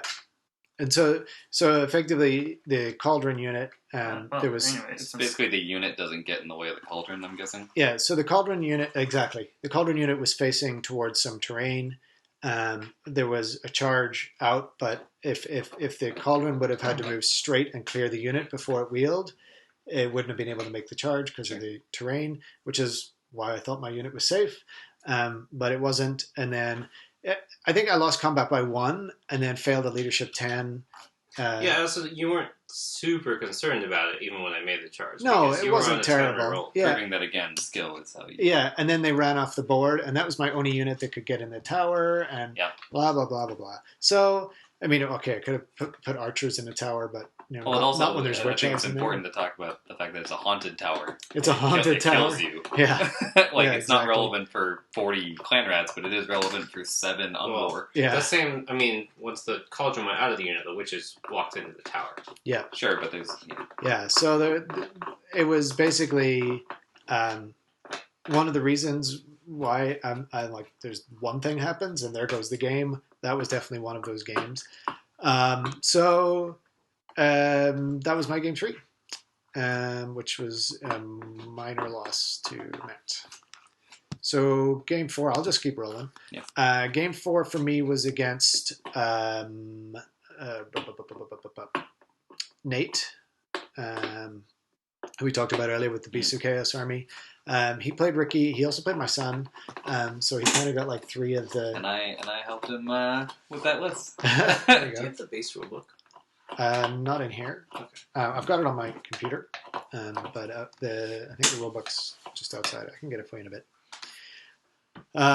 So Nate, I think Nate put his big block of beastmen, the gore that he had, way off on one flank, and I had basically done a refused flank on that flank. So I had my Phoenix and my Wild Riders on that flank, but other than that, everything else was on the opposite flank. And so he spent the entire game trying to get that unit over and into combat, and spent the first turn staying well away from everything. I don't know why he didn't move. Oh, no, hang on, I do. I miasmed him. So, Sure. Why wouldn't he move? Well, he was speed 1. He was speed 1, exactly. Or 2. I'm like, I don't want that unit coming anywhere near me. So, yeah, he marched all of his 4 inches, or whatever it happened to be. That was I think it was a minor win to me. I think I used Itchy Nuisance on his Itchy Nuisance. Way to go, guys. I know, we're such jerks. We are jerks. jerks. We just brought the jerk from Seattle. Yeah, we brought Anthony. And I found the... Yeah, dear. Yeah, nobody likes Anthony. That's not true. Yeah, we all like Anthony. He's very entertaining. So, where was I? Yes. That was the scenario where you had to either find the banner or find the decoys. The decoys all looked like ducks, which I liked. Yeah. So my Wild Riders had I get it now. Okay. Just got him. Woo! Like a month later. So my Wild Riders found the banner on the first turn and then just ran and hid behind the rest of my army. So that kind of ruined that scenario for him. And then game 5, I played Rain Dog from OFCC. Eric Weber had his Wood Elf army, so it was an Elf off. He I really want to make a pun. Yeah. You can totally make a pun, just not egg puns. Oh, okay. Wait, what? What? He's telling you to go elf yourself. Yeah. Go help myself. Yeah. So we played... he had like a Swedish 16 or something ridiculous elf army. It was extremely light. So I basically punished him for that. And, he charged a Frostheart Phoenix with the dragon, and I don't think he really appreciated how irritating Frostheart Phoenixes are. That -1 strength. Yeah, the -1 strength that always strikes last, took away his rerolls. And that combat lasted most of the game, and until I eventually, killed him. And did the same with his Tree Man. So I won that game, but I think I ended up coming about 8th, somewhere around there. My painting wasn't 100%. My scenario points, because of somebody who should remain unnamed from round 3, were not quite up to snuff. But 8th was reasonable. I think it was about 8th, somewhere around there. Yeah. Anyway, that was me. Okay. Well, my round 4, I played a man named Moses. Who we had a great game. We played on that terrible. Did he part the Red Sea? Well, we played on that lava table with the giant, Nice. red parted in the middle. Yeah, so he was playing combat dwarves, right? Which was pretty great with Ungrim Incarnate of Fire. Yeah, And Ungrim. turn 1, he was running the Vanguard, so he got turn 1, everything moved forward, and he was, I don't know, about like maybe 5 inches in front of my entire army. And since he didn't get a whole lot going with the shooting phase or his fireball, I don't think it did anything. But turn 1, I looked at him and went, well, they're called Troll Slayers, so we're going to find out whether that's apt, right? Sent my Trolls and Chimera into it. Nice. Which was a very smart plan, I feel, because I didn't trap Ungrim with a Troll, and he beat my Chimera to death immediately. But yeah, we played a very, very relaxed game. It was very fun. At the very end, he epically slaughtered Bird Bowl, who passed, I think, 3 ward saves the entire tournament by him charging into... I charged Bird Bowl into his Quarrelers. You used up all your ward saves in the game against I did. I got them back, don't worry. They're back. Okay. But yeah, so I charged Bird Bowl. I think he had 3 wounds remaining into a unit of Quarrelers, and with their 8 attacks, hitting on 4s and winning on 6s, they killed him. Oh, no. Didn't run him down. Nope, straight dead. Straight up dead. So Bird Bowl, we know what Bird Bowl is, but just to kind of explain the setup for Bird Bowl. Well, so Bird Bowl has two setups. One is the one I run in my Legion of Chaos, because I can't take the Talisman of Prez on him, because warriors lose their Chaos armor when they take the heavy armor, right? Yep. So he has the what is it? Armor of Destiny. Yep. The 4+. He has that. He has a great weapon and an Arabian Carpet, so he can fly, and a Mark of Zinj for the 3+ ward save. So he has a 5+ armor save and a 3 up ward. And he's a Minotaur. He's a Doom Bull, yeah. So he's a Doom Bull. He's got the D3 impact hits, and he's quite a beast. He is. And yeah, watching him die over and over again is definitely one of my favorite things. Like that game with Moses, I definitely could have I would have won, like based on the point differential for just Bird Bowl, but I was like, nah. He's got to get in there. He can solve this. No, he could not. And then my last round, I played Lustrian God from the Ordo forms. I don't remember what his real name is. Yeah, his real name for those at home. Chris, maybe. I'm gonna go with another Matt. Let's go with Matt. Yeah. All right, Michael. Yeah. And we also had a pretty fun game. What we didn't talk about the last scenario is you can basically cast a super spell. Yep. Where you use the points you've gathered from the scenarios throughout the rest of the tournament. And neither of us had read it at all. So my turn 3, I think turn 3, I finally read it at the beginning of my turn and went, oh, so I'm going to cast this spell at you, right? At his big block of Temple Guard with Lord Croak. And I get it off and do nothing. It was like 40 Temple Guard, right, with 2 characters. Nope, 0. Nothing happened. Which was pretty funny. I also Glean Magic, Lord Croak's spell. And that's like the only... Isn't that the only thing in the entire game that actually says if he loses his spell, he automatically gets it back? Yeah, he has a special rule that says he gets the spell back. But I did steal, like, Destruction of Cities, and then that horror unit immediately died. Like, they stole it and just got decimated. But yeah, so we had a very fun game. The only bad part was I probably would have had a massive victory, but we couldn't play 6 turns. Oh, okay. That's why I've stopped playing Lore of Undeath. It's not fair to my opponents. It takes so much time. Yeah. Like I always tell, like it takes time for people, especially as it's so new, to figure out whether they wanted to spell, right? And then it takes me time to get the model out, and then I'm building these huge armies, right? So it's just sort of a pain. I think it's the perfect friendly game thing because it just turns games into these nutso table. Like, oh my god, look at all the cool stuff on the table. But yeah, like you're saying, it just slows it down. And it's so cumbersome to move around a tournament. Yep, the giant box is not fun. It's just like... but I am bringing it to Sparkle Party. Okay, good. Yeah, right. Ricky runs special events, and, you got to do something special for him. So before Ricky goes, I just want to interject, because Ricky had me worried I had accidentally cheated Aiden. So I looked this up in the rule book. Accidentally. Yeah. And then I looked this up in the back, and it is not, of course it's not in the BRB. Right, because it's Games Workshop. If the closest thing you've got, Master's Fact 12.16, can a character, or can he start wheeling inside a unit, referring to characters wheeling out of units. He can wheel and move inside the unit, but must completely leave. So it's ambiguous in the basic rules. The fact that it exists says you can. So sure. So your fanfic errata does fix it. Yeah. Yes, the fanfic says I can. Yeah. GW is silent on the matter. Yeah, because GW is GW is clear on it. You get one wheel on any model on any charge. That's fine. I only used one wheel. Yeah, but you used it before you left the unit, and you can break the 1-inch rule, it doesn't right? Talk about you can break the 1-inch rule, which you are instantly when you charge out of the unit. So you're breaking the 1-inch rule, but that still means you have to clear the unit before you do your wheel. Why? Ricky says you cheated. Because you're you can't do it to me at Sparkle Party. Welcome to Saturday and Sunday, Matt. Let's just the future. When you do this, I read the part about characters charging out of the unit, the BRB, and saying anything like that. Yeah, but I'm saying the second that you move 1 millimeter past the front of the unit, you are technically out of the unit. Now, you can still be within 1 inch of the unit because you're on a charge. That means you have to clear the rest of the models before you're allowed to do your wheel, in my mind. This is what I'm saying in my mind. You are saying and respectfully disagree. Okay. Yeah, Matt can be wrong.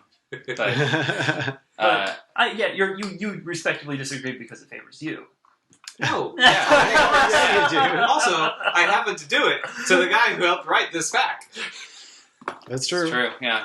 Aiden. Yep. It was a big mistake. Well, Should have never let Beasley any... I think that one came from the Swedes. It's give him out a cookie. Like I said, you're probably right. It just it does make it...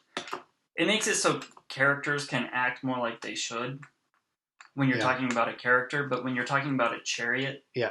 It feels a little gamey to me. I mean, that's just Matt Ward. But that's the game. Yeah. Anyway, Matt, you're up.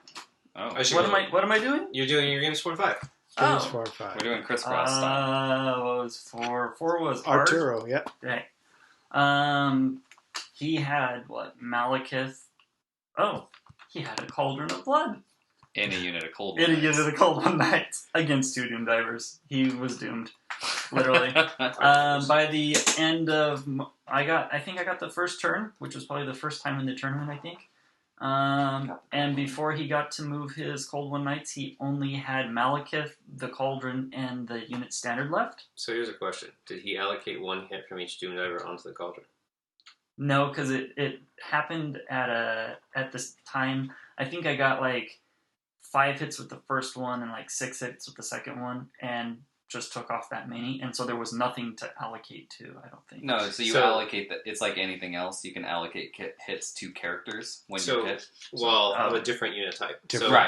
Note something people that use these mixed units often do not do, or if you're shooting at them, you often do not know. If you have a mixed unit where you have a monstrous cav and an infantry unit, it doesn't matter how many rank or file are left, you can always allocate a division of the hits to you can, the mixed. Or you have to. You can. Okay. And it's specifically in the section under how it works with shooting at mixed units. And in a month, that won't matter. Yeah, and maybe he should have. Yeah, you're learning rules that aren't going to matter. Maybe he should have, but he didn't. Well, most people don't know that. So, but yeah. Yeah. So then he decided to try and run his.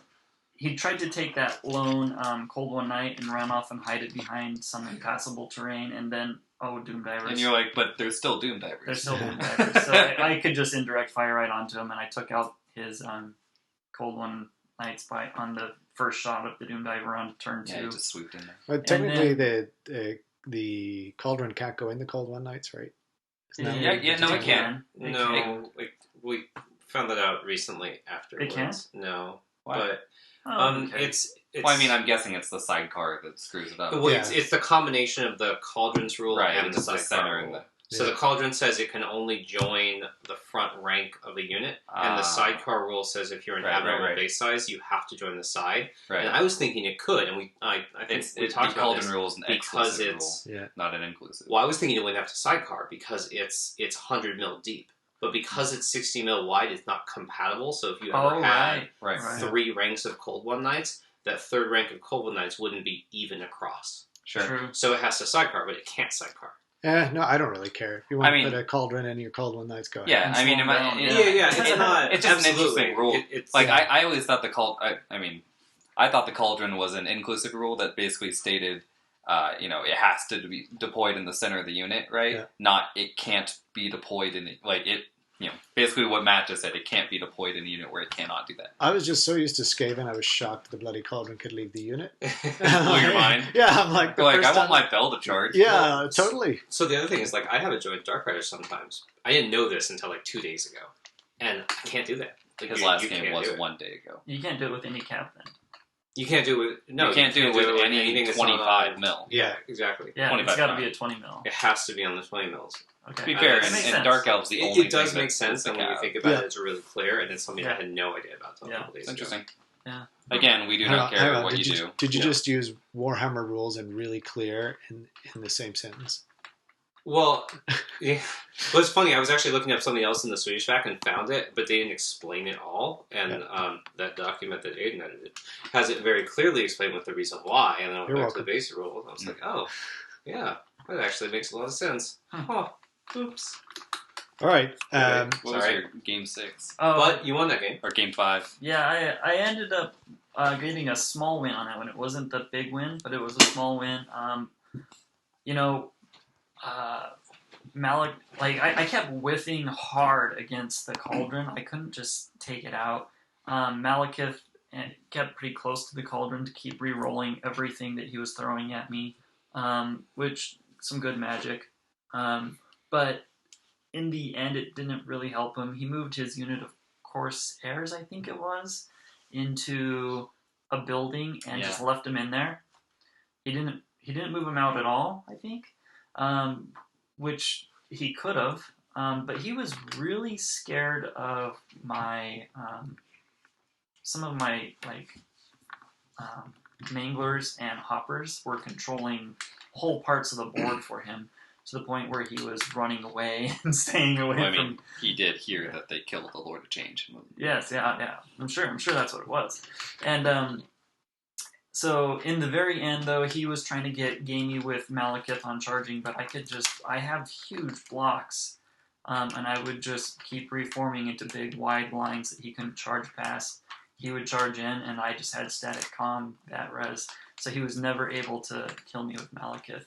In the end, he was sending Malekith in, losing combat, but still passing barely, so I wasn't ever quite able to pull down Malekith, but he just was impotent against me with the impotent. No, impudent. Impudent. It's very cheeky. Yeah. With the amount of that models 2+ word save, right? That's true. That's pretty cheeky. Save. Yeah. Against the number of bodies I had, it just he could not get through me. So. Yeah. All right. But yeah, it was fun to take down the Malekith army. It was nice. Fun. I feel good about that. So your game 5? Moses. Got to play Moses. Oh, yeah. Yeah. Yeah. Yeah, that one was that's another one where it comes down to failing that one rerollable leadership save on a panic and off the back of the board. They should point out that Moses is playing, no War Machine Dwarves? Or no, double organ gun. Double organ gun. Double organ gun. Yep. Okay. His was not like a screw around dwarf list. No, it was a solid build. It just didn't have cannons. His is probably the best dwarf list I've seen in a long time, and it was a lot of fun to play. Besides mine, which I've never played yours. Well, yours had a dragon. Yeah. No, not the first time I played it. But the second time. It was just a lot of fun. So it was Blood and Glory, so it took off my general, my BSB, my unit standard. So I lost the game. I shook his hand, but we played it out all the way through, and I gave him a good fight. I did not roll over, but he still won the game. But I was it was down to the point where he had I think one of his quarrelers left. I think he had 2 Longbeards left. I killed all of the Slayers but Ungrim, and so it was and it was one of those games where I didn't roll the magic missile on my shaman or a magic missile for my wizarding hat, so I didn't have the tools to take out those last few units or those last few models of those units. Wound. So I was having to throw out huge templates to try and take out one guy and or shooting at him with doom divers and scattering off this one guy. It was just I just can't get this one guy to get those points. Otherwise, if I could have gotten the last couple Longbeards, I probably would have tied the game. But I just couldn't quite get there. So Damn those dwarves. yeah, It's also important to say. But he's such a fun guy to play. I mean, I gave him my favorite opponent, Yeah. but also important that his army was really cool. Mhm. Like he had a giant Slayer unit, and it had just every Slayer, just Nice. all of them, all over the place. It was very cool looking. Yeah. And Now, was it a giant Slayer unit? There were giant Slayers in the unit, Okay. so don't worry about that. Okay, I was wondering if it was a unit of giant Slayers Yeah, or it was, okay. you know. And then he had the what was it was an M name, wasn't it? The Malachi's Goblin Heroes. Yeah. He used those as his organ guns. Yep. He had 2 of those. Those are great models, so those were pretty cool. And Nice. then so there was a good Slayer theme to the army that was fun. Yeah, it was very cool. You know, as a kid, I remember reading the story about Moses and how, like, he grew up in the pyramids and or whatever else, you know, with the Egyptians, and like his best buddy was Ramses. And I remember writing both the names down, and I'm like, hang on, these both end in the same syllable, and yet we pronounce one Moses and one Ramses. I'm like, why isn't he Moses? So for like, I insisted. Blow your mind. Yeah, no, I insisted on calling him Moses from that point onwards. Like, oh, you mean Moses? Yeah. Ramses, brother. Then later you found about translations. Yeah, Like, oh yeah. God. But no, it entertained me for ages. Anyway, I'm easily entertained. Okay, Matt, game 4. So game 4 I played. Some dude. You played Joe Urban. So I played Joe Urban, who came up from California, and I think I met him at Masters previous to that. But he was playing Double Terrorgeist Vampire Counts. It was actually a pretty high comp list because it wasn't particularly dirty besides Double Terrorgeist. It was like Double Terrorgeist and lots of infantry. And we played the pick up the card scenario. And playing as Double Terrorgeist, I kind of a low model count army. I ended up splitting, sort of trying to go half on each flank and trying to pressure him to have to either split the Terrorgeist or push both on one side where I could either run away or the Witch Elves wouldn't care. And it was a really interesting, very tactical game. I really enjoyed it. I think either 2 or 3 turns, he didn't have a BSB because he was Vampire Counts, and you have to pick up the cards. And we have most of the cards. There's one card in the forest. The 2 or 3 turns, he failed the 10 once to pick up. And then eventually he had to go somewhere else with his Vampire Lord, and the witches got to those skeletons and got to that card. And that was the card that mattered. And he was just going to be able to pick it up with his Vampire Lord and fly away to the far corner of the board. But he rolled 11 twice. So I got really lucky there. But this is not a game that's decided by single dice rolls. So I definitely got lucky on the scenario.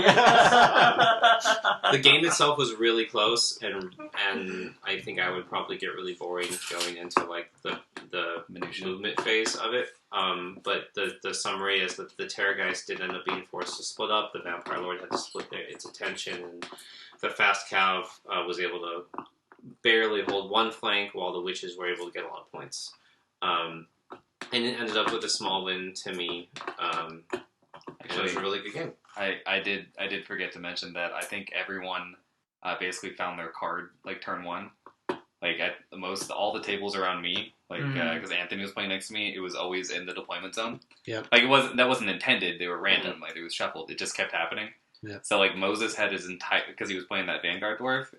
He had all the cards except for one, which was the one I had, which was the flag. That's funny. I was like, why are we hiding this? So I knew. So we didn't know until turn 5. So what happened to me is ours was actually in a forest in the middle of the table, and my hopper boss got in there but failed his leadership test, so he couldn't pick it up. And I had figured out that it wasn't in any of the other terrain I controlled, and I could tell that Art, by his disappointment, the way he was pressing me, didn't have it. Yeah. And so I was like... But your hopper boss's random move. Yeah, so my hopper boss got murdered, and he was random move, right? And then, so I send a Mangler into the woods, but the Mangler's leadership 3. Yeah. So I'm sitting there just moving the Mangler around in the woods, and because I'm threatening his army with it, but really I was just trying to keep it in the woods so I could try and pass that leadership 3 and see if that was it. Doesn't it also take dangerous for? Yeah, yeah. I took 1 wound doing that, but he couldn't shoot me because I was Mangler in the woods, and so like his Dark Riders couldn't quite hit me, and they were staying way away. He's like never coming within 18 inches. He's like, no. 6 is diluted. Well, you only get one of them because Mangler has soft cover. But it's still also 6 is no, it's D4. Anyway. Mangler in the Woods sounds like an album name. It was that's really funny though. But I was like, I just can't pass a leadership 3. Go figure. Right? I mean, yeah, it was leadership 3. But you're never gonna pass it. Ask my Masters opponents; they got leadership 3 down. Nailed. Yeah, Nailed it. Yeah, I think he eventually just ran in. Well, of course, those are masters, right? That's right. They have the special dice. Oh yeah. He finally, the very last turn, ran the Dark Riders into that woods and got the card. And I was like, damn it. All right. Meanwhile, back at the ranch with Matt. So that was game 4. So game 5, I played Anthony. And we played, so the scenario for game 5 we didn't really talk about, but like all your other loyalty points add up and you get to use them to either dispel your opponent's spell or cast spells. And Anthony was able to get rid of basically my entire fast cab bus turn 1 via the scenario spell. Nothing from the Ogre Army. The scenario spell just like wiped out the Dark Riders. And let's see, I failed a 7-inch charge with the Warlocks, and my Wizard went down a hole. But Witches are really good against ogres. Like, really, really good against ogres. And so, it's just sort of bit by bit, the rest of my army ended up being able to join while the witches kept grinding against ogres. Witches are good against everything. No. Witches are really good against lots of things, right. But witches are especially good against ogres. Sure, and 2, this is the Anthony that we've been ragging on this whole time. Yeah. Who actually finished the tournament with more victory points than anybody else. Yeah, we did well. Yeah. So no, I mean, it was a good game. It was really close. Like most of the game was one big combat in the middle that was like us throwing our crap from the sides into this combat, where it was the witches against whatever ogre unit or 2 ogre units. It's the Zap Brannigan approach. And at the time, so the sort of the early bad luck turned around because I kept being able to hold or break against the ogre units, and was able to get a win there. There were literally 7 models on the table at the end of the game on both sides combined. That's a sign of a good game. Yeah, those are the best. Yeah. Those are the best. And then you start counting it up. You're like, "How did I win?" I had most of my characters left besides the caster, so I ended up getting the middle win, or I guess the small win. Yeah. Okay, so just looking at overall results. So the way that they weighted this, there was 25 points available in each of 4 categories: painting, sports, battle, and narrative points. And so what ended up happening is the spread was actually pretty small. So Matt took best overall, and by a considerable amount. He was 83, and then second was 76. Ooh, this man. But there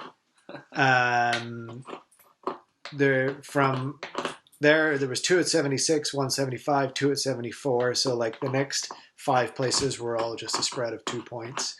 So second was Eric Weber that I played in my last game, and Ryan Monsell, who came down with us from Seattle, came in third. I think there was a tiebreaker that meant that he finished third rather than second. I'm not sure how the tiebreakers worked.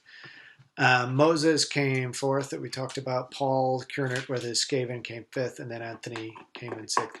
I was nowhere near it. I don't know what I was talking about. I was like 14th. So I think, Riley, you came in 9th. Ricky, you came in 12th. And I was near 8th. That's what you're thinking of. Yeah, maybe that's what it was. I was having one of those was schizophrenic moments. That's what it was. Highlight of the tournament for me, Finton, my son, came to the tournament. He brought Karl Franz and a bunch of one-up armor saves and a Lore of Life wizard. And he managed to table Dan Miner, who it had brought a Tomb King's army who had no way to run away from Karl Franz. Was Dan? He definitely brought a knife to the gunfight. Yeah, he did. He did. Maybe a sponge. It's Tomb Kings. Yeah, it's true. A damp sponge. Yeah, damp one. Not even a dried up hard one. No. It was just a damp one. But ultimately then on the way home, so this was a really cool part. We finished up the tournament. On the way home, I'd had a Facebook message from one of our listeners who said, "Hey, why don't you call into the pizza place that I work at on your way home? It'd be great to meet you." So it turns out he manages this place called John's Incredible Pizza Company, which the best way to describe it, I described it to my wife, is it's like Pizza Planet from Toy Story. It is all you can eat pizza buffet and pasta and salad and like 5 different buffets. And then all these arcade games and like a roller coaster. Yeah, Like there was something in there. There was rides and dodgems and everything and bottomless root beer. Yeah. I think I had like 4 ice cream cones. Yeah. It was a day. Thankfully, they didn't have a milkshake awesome. stand for Anthony. Oh yeah, Anthony, we would have died in my car. It's true. So a big thanks to Josh for inviting us, and he comped us all we could eat, which was amazing. We did eat a lot. We did, and my kids were there. Finton was playing, and my daughter Genevieve came down for the ride, so they had a great time. So many thanks to him for that. And so if you guys are in it's in Beaverton, which is kind of in the Portland area, Right by Washington Square. Okay. Yeah. So if you're in that area, go check it out, especially if you've got kids. But even if you don't, it was pretty awesome. It was like somewhere in between like Chuck E. Cheese and Dave and Buster's, right? Like it had games that adults want to play, but also your children can be here without a problem. Exactly. It was it was the same sort of. I've been to Chuck E. Cheese before and like kind of underwhelmed by it. I don't mean that it's gross. I meant it's conceptually really. Conceptually, exactly. It's like if you were going to do it. If you were going to do it right, you would end up with this place. So I really liked it, and I'll definitely go back if we're back that direction again. Oh yeah, for sure. It was fun. So Sparkle Party is coming up in just a couple of days. I still have to finish off some bits and pieces for it. I think we all do. Except Matt. I'm done. Yeah, no one likes Matt. Yeah. And Ricky is actually finishing off bits and pieces for it right now with scraping these dimensional Cascade templates. So I just want to call these out first off. So if you see the logo that we have for the podcast is this magic circle that Ricky put together of the 8 winds of magic. Well, I didn't put it together. I stole it from GW, but don't sue me, GW. It's kind of I don't have any money. I didn't mean that word. It's your own variation on it, right? It's not GW's, and so He's also not selling them. Yeah. Yes. Even still, actually, when I went to get the T-shirts printed and told them that you don't have to sell it to be stealing it. Yeah, So. exactly. They wouldn't even let me print T-shirts on it until we had shown it. It was basically fan fiction version. We did just have a discussion about them trying to own the word or the word Space Marine. Yeah. So yeah. Anyway, so thankfully I have a contact at Games Workshop, and ended up speaking to the lawyer. I bet if this was for 40K and this was some kind of 40K template, I probably would have got a cease and desist already. They would have been. But because this is fantasy, they're like, ugh, we don't even care about fantasy. Yeah. Anyway, so the logo we printed out on, or it gets etched out onto acrylic and given out as the large template for whenever you actually dimensionally cascade. So if you come to one of our tournaments and you are unlucky enough to roll that 2 to 4 and you miscast, we give out one of these templates to everyone who doesn't yet have one. It's amazing how quickly the whole community ends up getting one. You don't have one yet, Matt? No, the worst. Matt is far too. He's too good. Remember what we were just talking about? It's not about dice, man. That's right. He's far too He conservative. only throws one die. One dice spells. Anyway, so and then we've got a bunch of small round templates for all the other awards. Pardon me. for the rest of the tournament. And you've also given out like arcs for different things. We give out arcs for Sparkle King of Party Cascadia. Yeah, and I was actually contemplating doing the arcs for this one, but then I was like, until we know whether Ninth needs an arc, or we just have... Good thought. I was like, why not just use what we do know will be there, which is the templates, Plus, which these basic. Translate to 40k, which is where we're all going. Oh, You right. got Yeah. flame templates? I have not, and I want to do flame templates. Worst necklace ever. They're really hard to get a design onto. Although I'm considering also in the future doing a different template shape for each category, and the flame template would be for painting, because then it would have a big brush on it. Yeah. I mean, the other thing is to do widgets, like so. I could never get a flame template. You could never get a flame template. Yeah, you bought an army. You could get a least painted flame template. Yeah, you bought that dwarf army. I didn't buy this dwarf army. You were given this dwarf army. It was a gift. Okay. Okay, so that's actually worth mentioning. We forgot to say that Matt made a bet. Oh yeah. Yeah, when we were sitting around waiting for the BSB results, he said, with Moses, I think I right? might win. Ricky's like, you don't think you're actually going to win? I was like, I think I might win. Did I say I didn't? Yeah, you're like, yeah, really? You can't give me this. I'm like, really? I mean, we all just assumed you were going to get second place. Like, it's right there. Basically. So I bet that I would take a no war machine dwarf army. Yes, if you won. If I won. It's no shooting, wasn't it? Well, I'm not taking any shooting. Okay. I got thought the bet two was jump actually counters no templates. shooting. Oh, They okay. shoot. Sure, I'll give you that. Yeah. Okay, all right. So that's what's coming to Sparkle Party. So I'm taking no war machine dwarves, It's too powerful. but it is actually fairly powerful. Matt Beasley. I broke no war machine dwarves. It's okay as long as you only come second. There'll be no outcry. Right, like a gentleman. And if Dale comes down, he can come third because that's his position. Apparently, is coming third. Mm-hmm. So, anyway, where was I? I was talking about templates. Oh, because we were going to talk about Sparkle Party. Yeah, so it's coming up on Saturday and Sunday. It's 2,500 points. So, Ricky, for the first time ever, has introduced comp. Bum bum bum. Oh, yeah. Sorry about that. Ruining Warhammer. But it was just a way to comp unbound armies. Right. So, come on. And it worked. And- Anthony's and bringing that army for I the love of did the game. say so. that anybody who brings all giants gets to play uncomp. So there you go.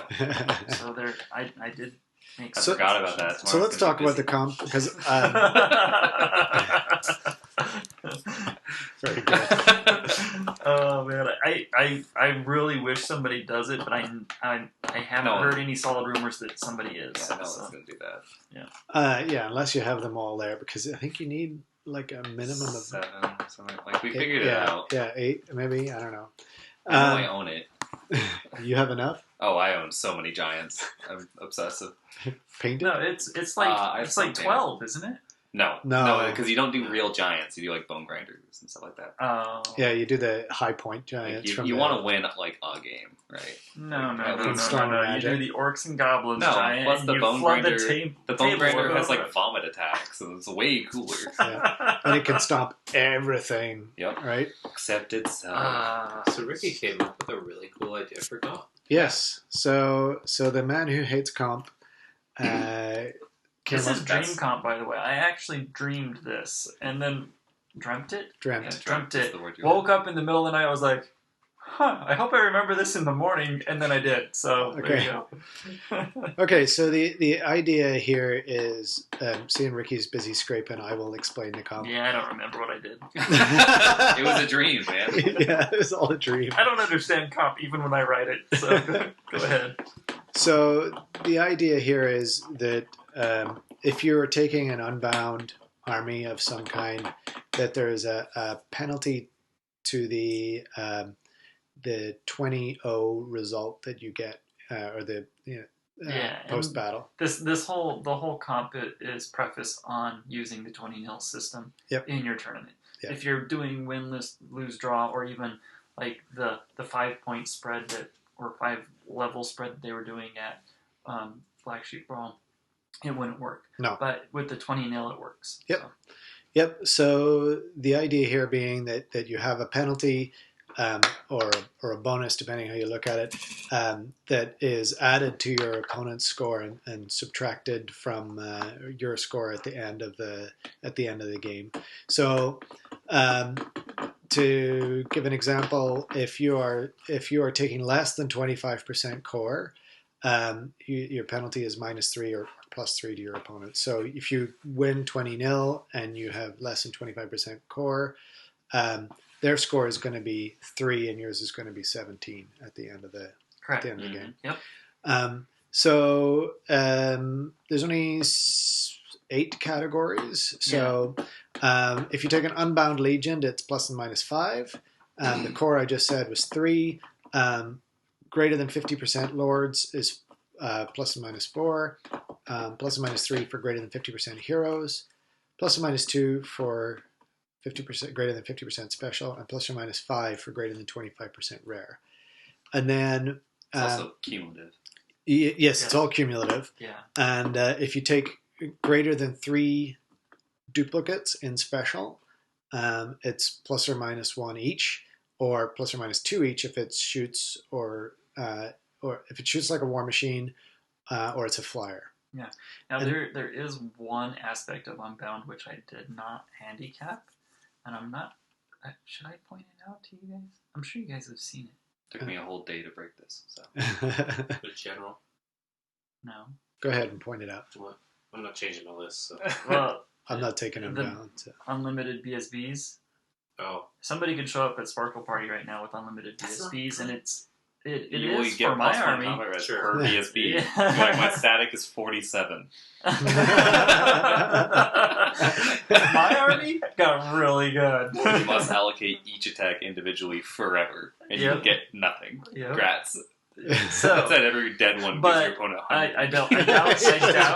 Like I said, I doubt it's going to happen. But I feel like I think it's great. I think BSBs are usually either they're the dwarf one, which is hard to kill, or they're a warrior one that has just a naked flag but is tooled up with They're either really tough or you need that banner. Yeah, like they're the one or the other, right? And so in my mind, having more of them, you're probably going to actually be taking the Magic Standards, which is just fun. Yeah, actually, now that I think about it, taking multiple Demonic Mount Warrior BSBs is pretty good.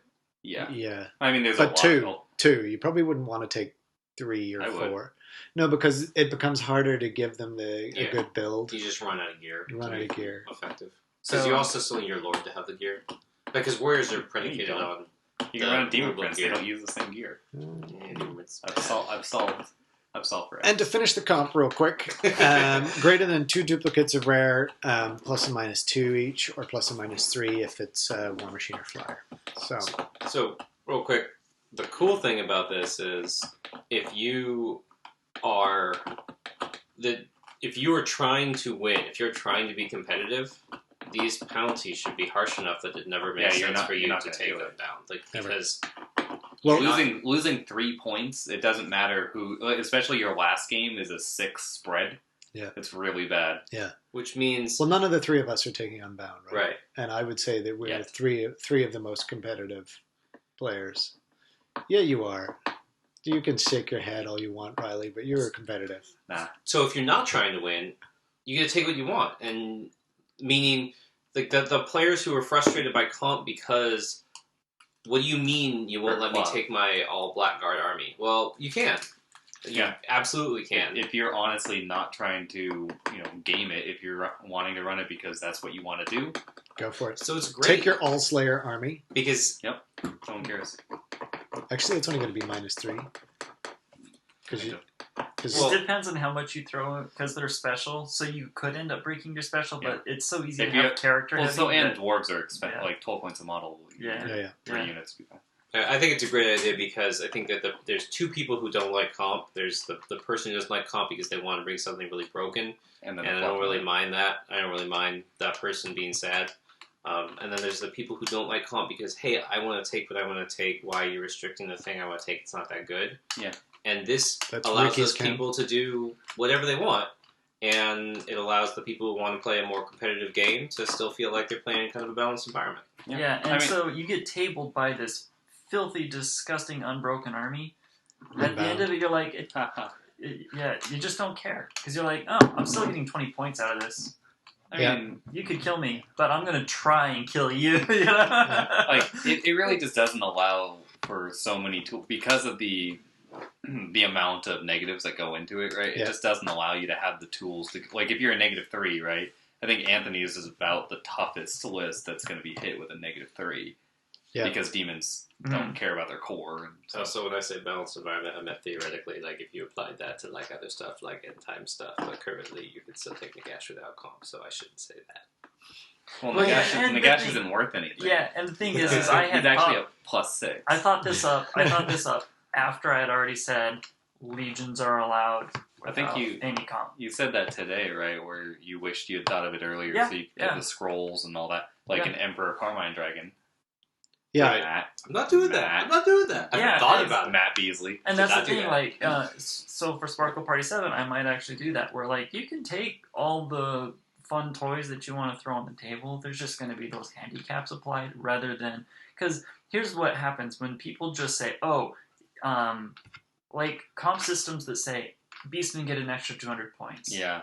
When you still lose, it doesn't mean anything, right? Your 200 points, you're still going to lose even with those 200 points. And those 200 points mean nothing in the whole tournament. Well, and it helps the people like some countrymen from a northern country come down and go end times. Like if you had comped it, right, which it didn't get hit this time, but if you had done it and been like, well, yeah, if you want to play Host of the Eternity King, you're a minus additional, like off 5, right? So, if you think that the end times is truly broken, understand that if you play against it, you get a bunch of points. So Well, and it's more, I think it's, if you comp these things out of game, if they are broken, and you comp them out of game, the people who are coming that really are the people that you're worried about being competitive, the people that you're worried about taking broken stuff, aren't going to, because it's not optimal for them to do that. Sure. It also doesn't, you make a good point, comped out of game. It doesn't comp anything out of the game. Like Swedish, like we were looking through the OCC comp, right? Yeah, you can't. Right, negative 175 for Malekith, and you're like, all right, I'm not even sure I can physically write a list that's above an 8. Yeah, exactly. Right? But this is, if you want to bring it and get a 0, bring it. Go. Yeah. And you get to play what you want to play. Your opponent gets an interesting challenge, but it doesn't affect their tournament overall. Yeah. So that was the goal, and I thought it was pretty. Yeah, we'll see how it goes, but on paper it seems cool. Yeah, I don't think it's going to come up. I think Anthony's the only person that I've heard of that's going to be unbound, and he's using it to drop the core on demons, which and is take great. another bloodthirster. Yeah. Well, he is using it to make the list better, but it's not hugely better. Like. Yeah, it's not enough better to make up for the damage. Exactly. Yeah, I'd rather have 3 points. And he's still going to have bad matchups for sure. Right. And so we call those cannons. Yeah, exactly. Yeah. So I'm curious. Like after this event, I want to sit down, and of course, 9th is coming out at the end of the month. So who cares? But excuse me, and kind of to assign that same kind of handicap to legions, because some of them I think are. And even some of the formations too, like because I love it if people play formations, but can you even play them at 2,500 points? Yeah, you guys are saying there's only a few that are. Throng of Metal is perfectly doable. Is it? Okay. Yeah, it's the shootiest gunline in gunlines, but it's yeah. So that one might be like a -5, So anyway, yeah. Cool. So just since we talked about the OFCC comp, so just as they're doing a good amount of work there, and we spent so much time talking about Black Sheep Brawl. It's cool to see the end times comp values for OFCC get informed by the results and the feedback from Black Sheep Brawl. Well, that's how Swedish works, right? Right, and it's cool to see that process being applied to this subset. Yeah. They really are putting work into that. Yeah. No, John's doing a great job with that, I think. Yeah, I think there's a lot of pressure though to comp some of the big special characters a little too much. I mean, I had that discussion with him about Karl Franz, and I was like, there is no way on earth he's worth the same as Malekith. He's not a level 5 wizard. Yeah, exactly. Well, I think that there's a reason there's an incentive to overcomp things like that for two reasons that are legitimate. And the first is the big special characters may not be overpowered overall, but have a higher probability of being things where some RPS. armies just can't deal with it. Yeah, it makes right? You RPS, just don't have an answer. And then the other thing is, if it's OFCC, right, then to some degree it's okay to comp the perception of unfun. Like we were talking about Illyrio, and I was like, I don't think she's that good, but she's not fun to play against.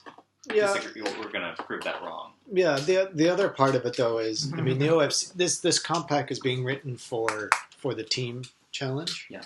And it's not like ETC where the team. Ricky just finished the last template. This whole podcast. Yeah, he's trying to hold that grunt. You want a cigarette? Sorry, the comp pack has been written for the team challenge, and the way that the team allocates the matchups is purely based on what's going to make a fun game, right? It's not anything competitive. It's not, I'm going to look at your army list. Well, historically that's what it was. Yeah, and that's year he wants to make it. Matchups are made each team plays. A Swiss, 8 to 9 to 9. Yeah, plays a Swiss style. So in the past, it was like your first 3 rounds were challenges, and then you played. It was a club challenge. Yeah, it just didn't. Anyway, yeah. We can talk about OFCC forever. Yeah, but so now he actually is making it, trying to make it a little more competitive and feel a little bit more like, the winner of this is actually somebody who is good at the game, and that's what the difference is this year, and I think. That's why there's been the push to have a comp that isn't so subjective. I mean, a third-party comp is what you're saying. Yeah, and that's the tricky part. Anyway, back to Sparkle Party. You want to talk about your bet-winning list, Matt? Oh yeah. This is just the winning list. I won a bet for this. I'm taking a block of 38 Longbeards with great weapons and shields, because that's how they're modeled. And I got it up to 23 hammerers.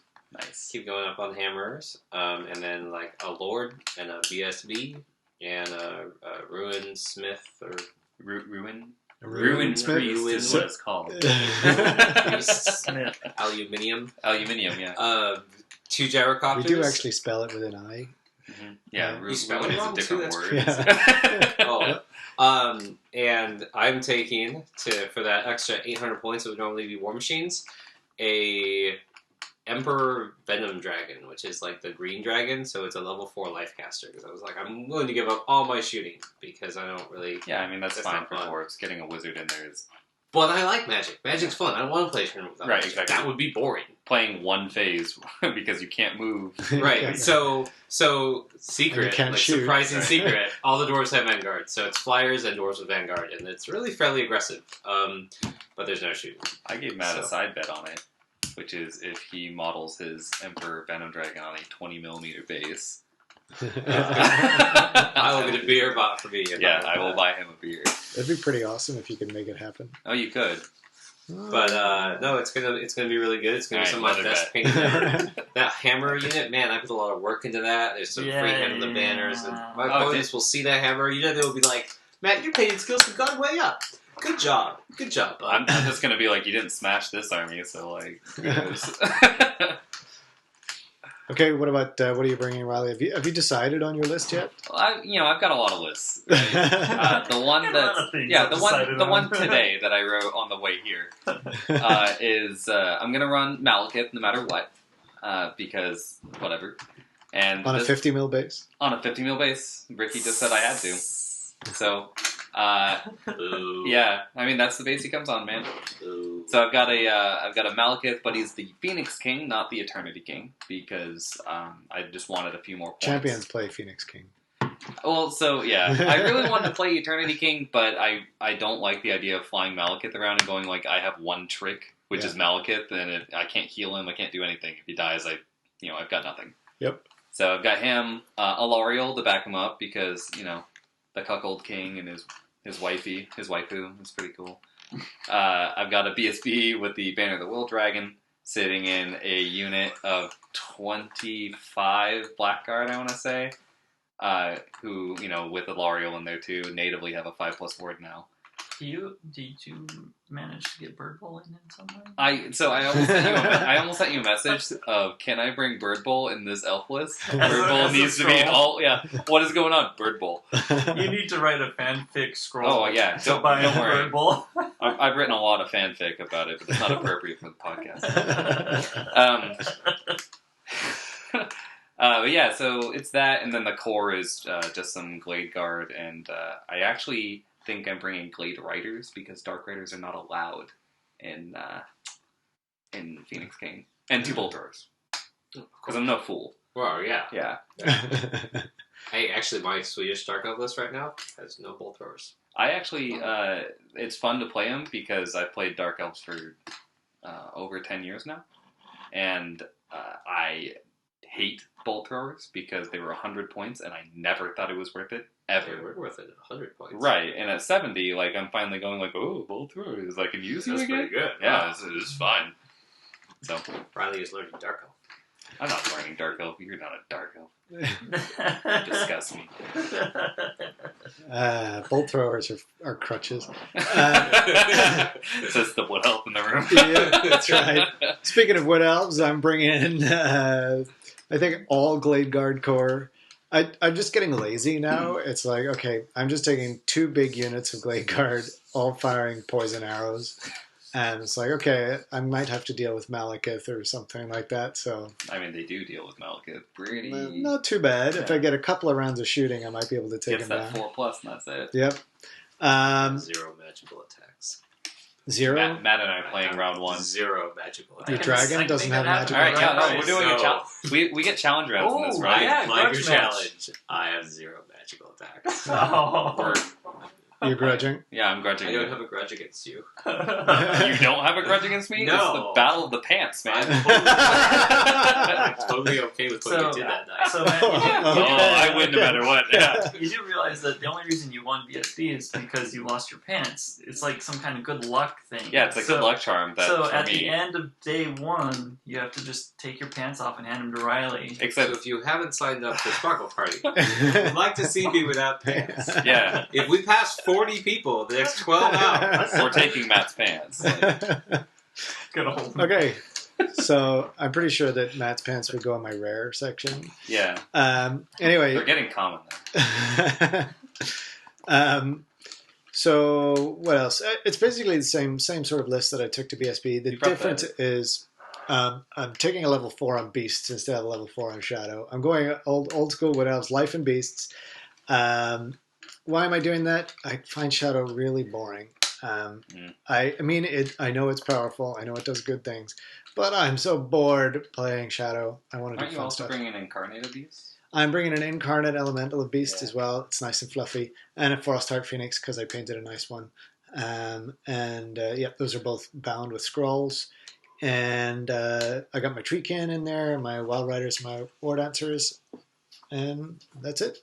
Is your Lord?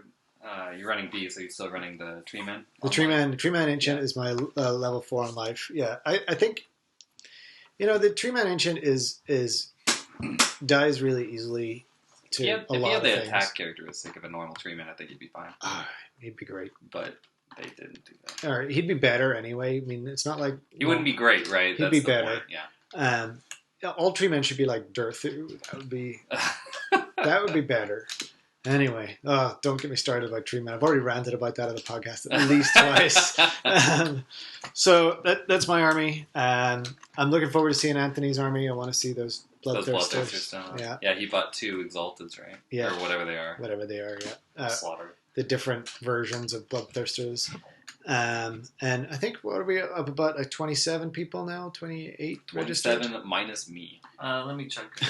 I can check. I think it is 27. Cool. Minus Riley. I continue in my long-held tradition of never signing out. Nope, we're up to 28. Oh, cool. Look at that. Only 11 more people for no pants Matt. Is Garrett more people in 12 hours? I don't know. Let's see. Are you inviting them to the pants party? Is there a party in your pants? No, there is no Garrett on sparkle the list. party? A sparkle party? So Garrett is trying to get a babysitter for Saturday. He really wants to go. Yeah, I talked to him last night about it. So, well, that would be great because if there's not a number, I mean, Riley can't play because he hasn't paid yet. Oh, I pay in different means. Yeah, he'll pay. I prepay. I'll charge him pants. Your pants. You don't want my pants off. No, not yours. Oh, his pants. His pants. All right, I can get you Matt's pants. Can you give me Matt's pants? Get you Matt's pants. All right. Old-fashioned grease wrestle match. Yeah. In the parking lot. Let's go. Table 1, we're not going to play. We're just going to wrestle in the parking lot. I love that Aiden's face is like slowly moving toward the uncomfortable. I don't know if this is okay. I don't know how I feel about it. I'm fine with it. It's just the visuals are kind of disturbing, you know. We're both very attractive men. That's what he's having trouble, dealing with that. It's true. I'm trying to keep, low pulse. Yeah, trying to keep your pants on. That's right. Anyway. We could easily have 30 people here. That'd be great. That'd be great. That'd be the second best Sparkle Party, right? Yeah, I think Sparkle Party 4 was the highest, right? We had close to 40. Yep, because everybody wanted to qualify for Masters. Yeah. Except for the 30 people I brought who didn't know that was a thing. Hey, Northwest Masters qualified for that. Yep. Yes, it is. Well, they all are these days. So actually, we should talk about that really briefly. So the Masters reps change every 2 years, and we're supposed to vote ahead of time. I think we're the only region organized enough to actually have done that. Half of the rest of the regions, all of their regional reps just resigned because they've hit their 2-year mark, and they were done. And so I'm going to stay the chairman for the rest of this year, and Dale on the Chumphammer podcast is the sidekick advisor, whatever you want to call him. And then for next year, Matt was the only person who was interested in running for the advisor, so by default got voted in. For the chairman.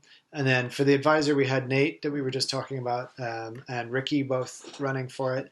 And I can happily announce that Ricky got voted in. Yay! Yay! So it'll be Matt and Ricky. It'll be the Matt and Ricky show for 2016 and 17. I'll be his yin to the yang. There'll be no living with him now. Well, at least Matt will have somebody whispering in his ear about no comp. Comp is for the weak. It's a good mix. I want to see this odd couple it's a very Warhammer discussion. Yeah. You should comp everything. Yes, good. Painting is useless. You get 0 points. Painting is everything. Comp is for the weak. Ricky's team name at Black Sheep Brawl was "I'd rather be painting." Yeah, the rest of us were all Dimensional Cascade, and Ricky's off on his own. I remember someone asking me, Ricky, do you want to fix that so you don't get Peregrine one? Nope. This is true. Yeah. This is how I feel in my heart of hearts. Nothing personal, guys. I'd rather be painting.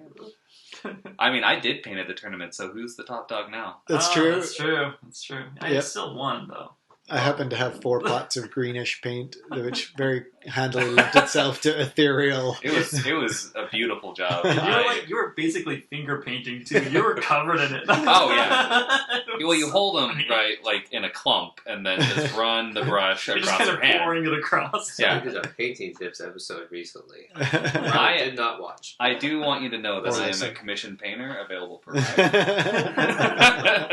I've got 4 spare pots of green, and your stuff will look awesome. Hey, I won a painting thing at that. Yes, you did, for your blimp. Yeah, for my blimp. That matched my Chaos Army pretty well. Yeah, that dwarfen blimp. It was all part of the new Legion, the Grand Legion, where dwarves join Chaos. Ah, okay. You could even call them Chaos Dwarves. No, you can't. That's a fanfic. Just pallets of finished. Tom's not here to defend his honor. The Hobby Horse. I did say that we would talk about your guys' hobby before we wrap up.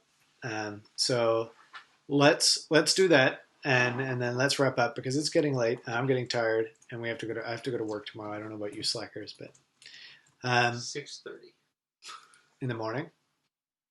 Yeah, but you work from home, so you can still be in your jammies. That is when I am planning to go to bed. 6:30. Yeah. Because you're painting all night? Nah. Just does. I'm just a little, backed up with that painting Go schedule. home and fight the shakes. Yeah. Okay, go. So, see, I've actually only been playing Warhammer Fantasy about 2 years. I had a few models beforehand, but I started at the beginning of 2013. That's right. Prior to that, you were a Magic player. Yeah, I play a lot of games, but I did play a lot of Magic. I play Warriors and Dark Elves, and those are really the main two, and more Dark Elves than anything else. I thought you played Demons. I have Demons. I played them when you guys first met me, but that literally, I think you've witnessed every game with Demons I've ever played. Okay. I got them right before I came across to do something different for Swedish, and then it bombed, so I probably won't use that much. Jimmy and Timmy. Yeah, they're terrible. I made a terrible mistake. So hobby-wise, I really, I don't know. Did you paint that Demons army? Yeah. Okay. He modeled it, but I painted it, and you can tell it's actually a lot like my Warriors army. It's a lot of blues and reds, and a lot of tried to be impactful colors. So I've actually painted my Warriors army twice over, and what I've learned as I've been painting over the last couple of years is when you start painting, you blackwash everything because it hides errors and everything looks decent. Because it's got some depth and it's not particularly error prone, and so I've tried to go brighter and brighter as I paint things over the last couple of years. And so if you look at some of the newer stuff in my Dark Elf army, which I kind of go back and forth between Warriors and Dark Elves, it's pretty bright, and the Demons, which I just painted up, literally at the end of last year for a couple tournaments, are very bright. I don't know. I really have painted 3 armies in the last 2 years, which That's pretty when good. I say Not that bad going. That's feels a lot. like a lot. That is a lot. Yeah. I've painted 1 army in the last 2 years, so It's always to Better get ready than for a Tom. tournament, though. It's always to a deadline. yeah. And I'm finally at the point where I don't have to do that, and it feels really good to just paint a model when you feel like it, rather than to get units ready for a deadline. Wait, what? Yeah. We're the other side of the coin. I feel. Yeah. At least I am. I am too. What? I I like need a painting deadline new to stuff. force me Yeah. to do stuff. Yeah, me too. Well, Ricky has a mustache. I don't really know how to talk about past hobby. My current hobby is at Black Sheep. I got a gyrocopter for A prize? for a prize, And a Sigvald. And a Sigvald, yeah. Did you get the Sigvald? I got multiple Sigvalds. Oh yeah, that's the best thing. And so I painted the gyrocopter like a World War I fighter plane, and because I kind of want to fight that anyway. And I had a little black sheep on the side. So Nice. that's my black sheep gyrocopter. Didn't my you hobby fail for the at week. putting the gyrocopter together? Oh, terribly. Really, really badly in sad ways. He's getting the painting down, but the building is still... Oh man, Still kind of plastic. following yeah. instructions. I played Legos for years as a kid, and somehow all that disappeared because I was trying to put together the little the helicopter blades, and there's 2 tiers of them, the rotors, and they're. I didn't realize when I was starting to glue them together that they're actually purposely at odd angles, they're not. Right, the key. Yeah, so I didn't do that right. Mm. Anyway, there are less tiers of helicopter blade accents that would normally be on a Games Workshop gyrocopter. So I want you to know that, Ricky, I get conversion points for that. Okay, so All right, keep dreaming. Just vote yourself up, is what I do. There you go. Pro tips from Riley, who is now going to tell us all about his hobby history and recent projects. All right. I started painting miniatures about 16 years ago. I thought you were only 18. Me? Yeah. Yeah, I'm not 18. Baby face. I'm 28. Same thing. Yeah. But I definitely started young. I had a friend who was into basically like a Flames of War thing, like way back then. So it was, small, what is that, like 12 mil, 15 mil tanks, stuff like that. And I remember distinctly painting with literal, what are they? Testors? Toothpicks. Oh. Nice. Awesome. Yep. I've come a long way. Now I use toothpicks to build the models instead. For fantasy, I've been playing since 6th ed, so around 11 years now. And maybe a little more, but 11 to 12. Yeah. And I've owned basically every army out there, except for Bretonians. I never liked them. So every Sparkle Party I try to paint a new army. So what you're saying is it's your fault that they're now wiped out. It's because you never liked it. If you'd loved the If I had loved them, yeah, they'd still be around. I've got the end. Like Jervis and I French are Canadian just history. close. Yeah. Yeah, it's my French Canadian history. I just couldn't do it. You're like ashamed. It got too real, really. So I've tried to. I'm definitely the opposite of Matt. I don't like to freeform paint. I paint at deadlines.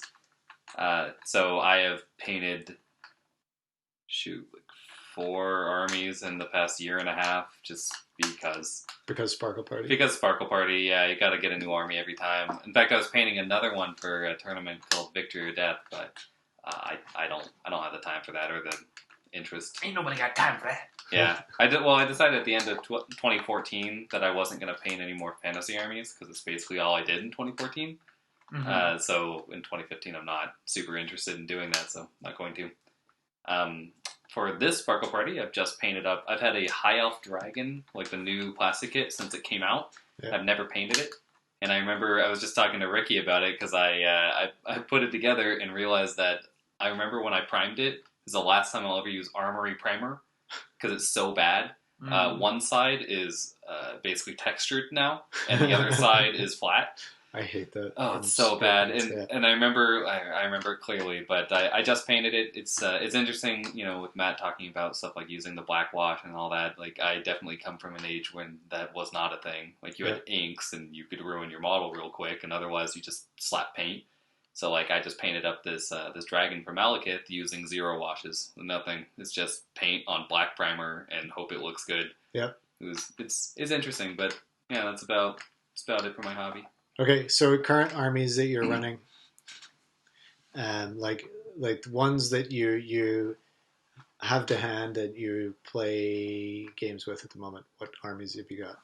Armies that I play games with are dwarves, demons, dark elves, beastmen, all the legions I can play.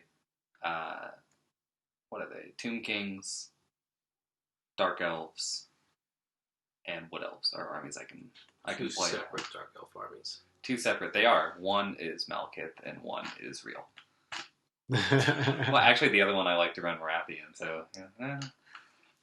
All right, cool. So, this might be a good time to check in with Ricky and just see, like, what have you been up? Have you been doing any kind of hobby stuff in the last few months? What was I doing all night? Yeah, Sleeping. but like, He's painted some very nice dwarves. I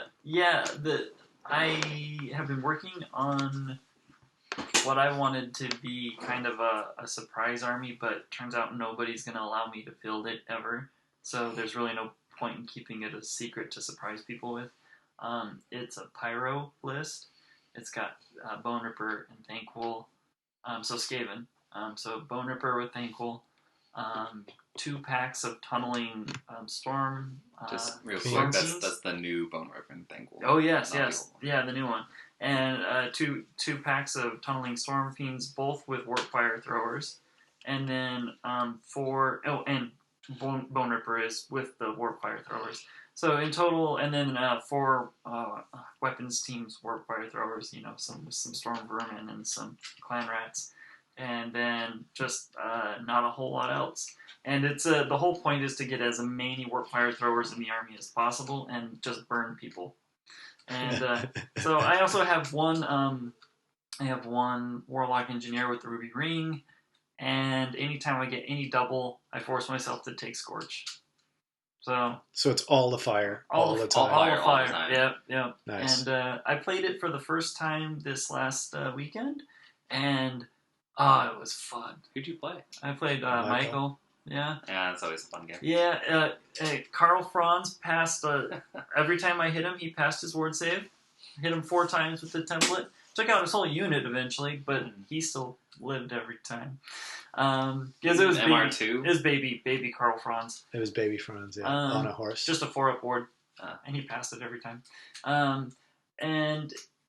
But the list is just like, once they get in on me, I'm toast. And his was a pretty fast Empire list, so he just got in on me, and that's all it took. But it's a pretty fun army, I think. But the thing that I'm excited about it is the new models I'm getting to paint the new Skaven.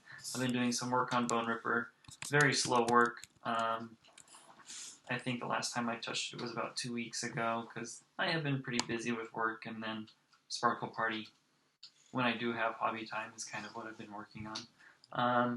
I've also, probably the last thing I did before that, or kind of during that, because I was kind of doing them in tandem, was some of the Tabletop World stuff. Our big order that me and Jesse did came in, and I got one of the buildings painted, and then I've been washing and priming some of the other ones, getting ready to paint them, because the first one I did, I think the color scheme I'm pretty happy with. I wanted it to look weathered, and I didn't want just gray stone. I wanted a mixed color of stone and things like that. So yeah, it's a little bit of. But cool. The Tabletop World stuff is just absolutely amazing. Yeah, it's beautiful stuff. Yeah. Very impressive. Yeah. Okay. Well, lastly for me, and then we can wrap it up. I painted a couple of Frostheart Phoenixes, and I did one of them as a conversion where he's kind of landing on top of an ogre. That was kind of fun to do. And that's about it. I'm doing a dozen dryads right now to finish up my Regiment of Renown for Sparkle Party. So I decided to go 25 mil Regiment of Renown. Yep. And I've got Dryka as my hero of renown, and I've got an old school metal dryad as my champion. Oh no, those things are hideous. Oh, they are. But I need something to stand out. So. Yeah. I don't know. I'll do some kind of weird and wacky conversion for standard and musician. Yeah, I want everybody's. Well, I have a score sheet for everybody for their Regiment of Renown, but I hope we can go through them all. Yeah, podcast. So that'll be exciting. Everybody can talk about. Mine is gonna be hideous. I hope so. This is like the one time I have a 0% chance of winning that. So I can paint award. I'm using a different regiment in game as I am entry for the painting award. Because he's playing with Ricky's stuff, and he's only so much of a cheater. Right. And not so many Ricky's regiments for Ricky to paint judge. I think you should just turn them backwards, right? Because he's never played with them, so he doesn't know what they look like from outside. And this free-handed banner took me at least, I would say, 9 hours. How long do you think a banner like that would take? It's very impressive. Which one? On the Regiment of Renown. That one wasn't very long. Oh. You should just say. Well, it took me 9 hours. And I'm not very happy with that one. Well, it does look like an ice cream scoop. No. No, that's the. That's the one you like. That's the one I. And upside down ice cream scoop is fine. It's alright. Yeah, dwarves will knock your ice cream to the ground. Yes, they will. It's Carrot Cake Peaks. But it's a drop of blood because they're the blood card. Yeah, it's not an ice cream scoop. It's a drop of blood. Yeah, jeez, dude. How many times you gotta explain this to you? No, I love it. I think that's fine. Well, on that ice cream note, I think we will wrap it up for today. So thank you very much to Riley and Matt for stepping in instead of Tom and Jesse. I don't know if I'm going to give those guys their job back or not. Well, you can look for Matt and me in our new podcast. It's just Matt and Bros. Matt and Bros. Yeah. I just record him while he's sleeping, and that's the guest star. Riley and Matt and Matt's pants. Yep, and Matt's pants. Guest star. Actually, everyone's named Matt in the podcast. Yeah, everyone's Matt now. And if you like the podcast, please leave us a review on iTunes. That makes it easier for other people to find us. We're also on Facebook. You can like us on Facebook, and we post various bits and bobs related to the hobby on there. Not too much, but And if you want to follow us on Twitter, you can get me at Cascade Podcast. Ricky is at Ricky_Fisher. You guys on Twitter? What is a Twitter? No, I'm going to say it. I'm Twitter hated. Like, is that? Yeah. Oh, you tweet at it. I tweet on Twitter. Tweet. Yeah. That's what the children So, tweet. I think I actually follow you guys on Twitter, but I don't remember my Twitter name. Okay. I know mine. It's not appropriate. So. It's the brain second place, right? Yeah, that's it. And you can come and join our forum on dimensionalcascade.com. All right, thank you very much. This has been episode 18, and we are out.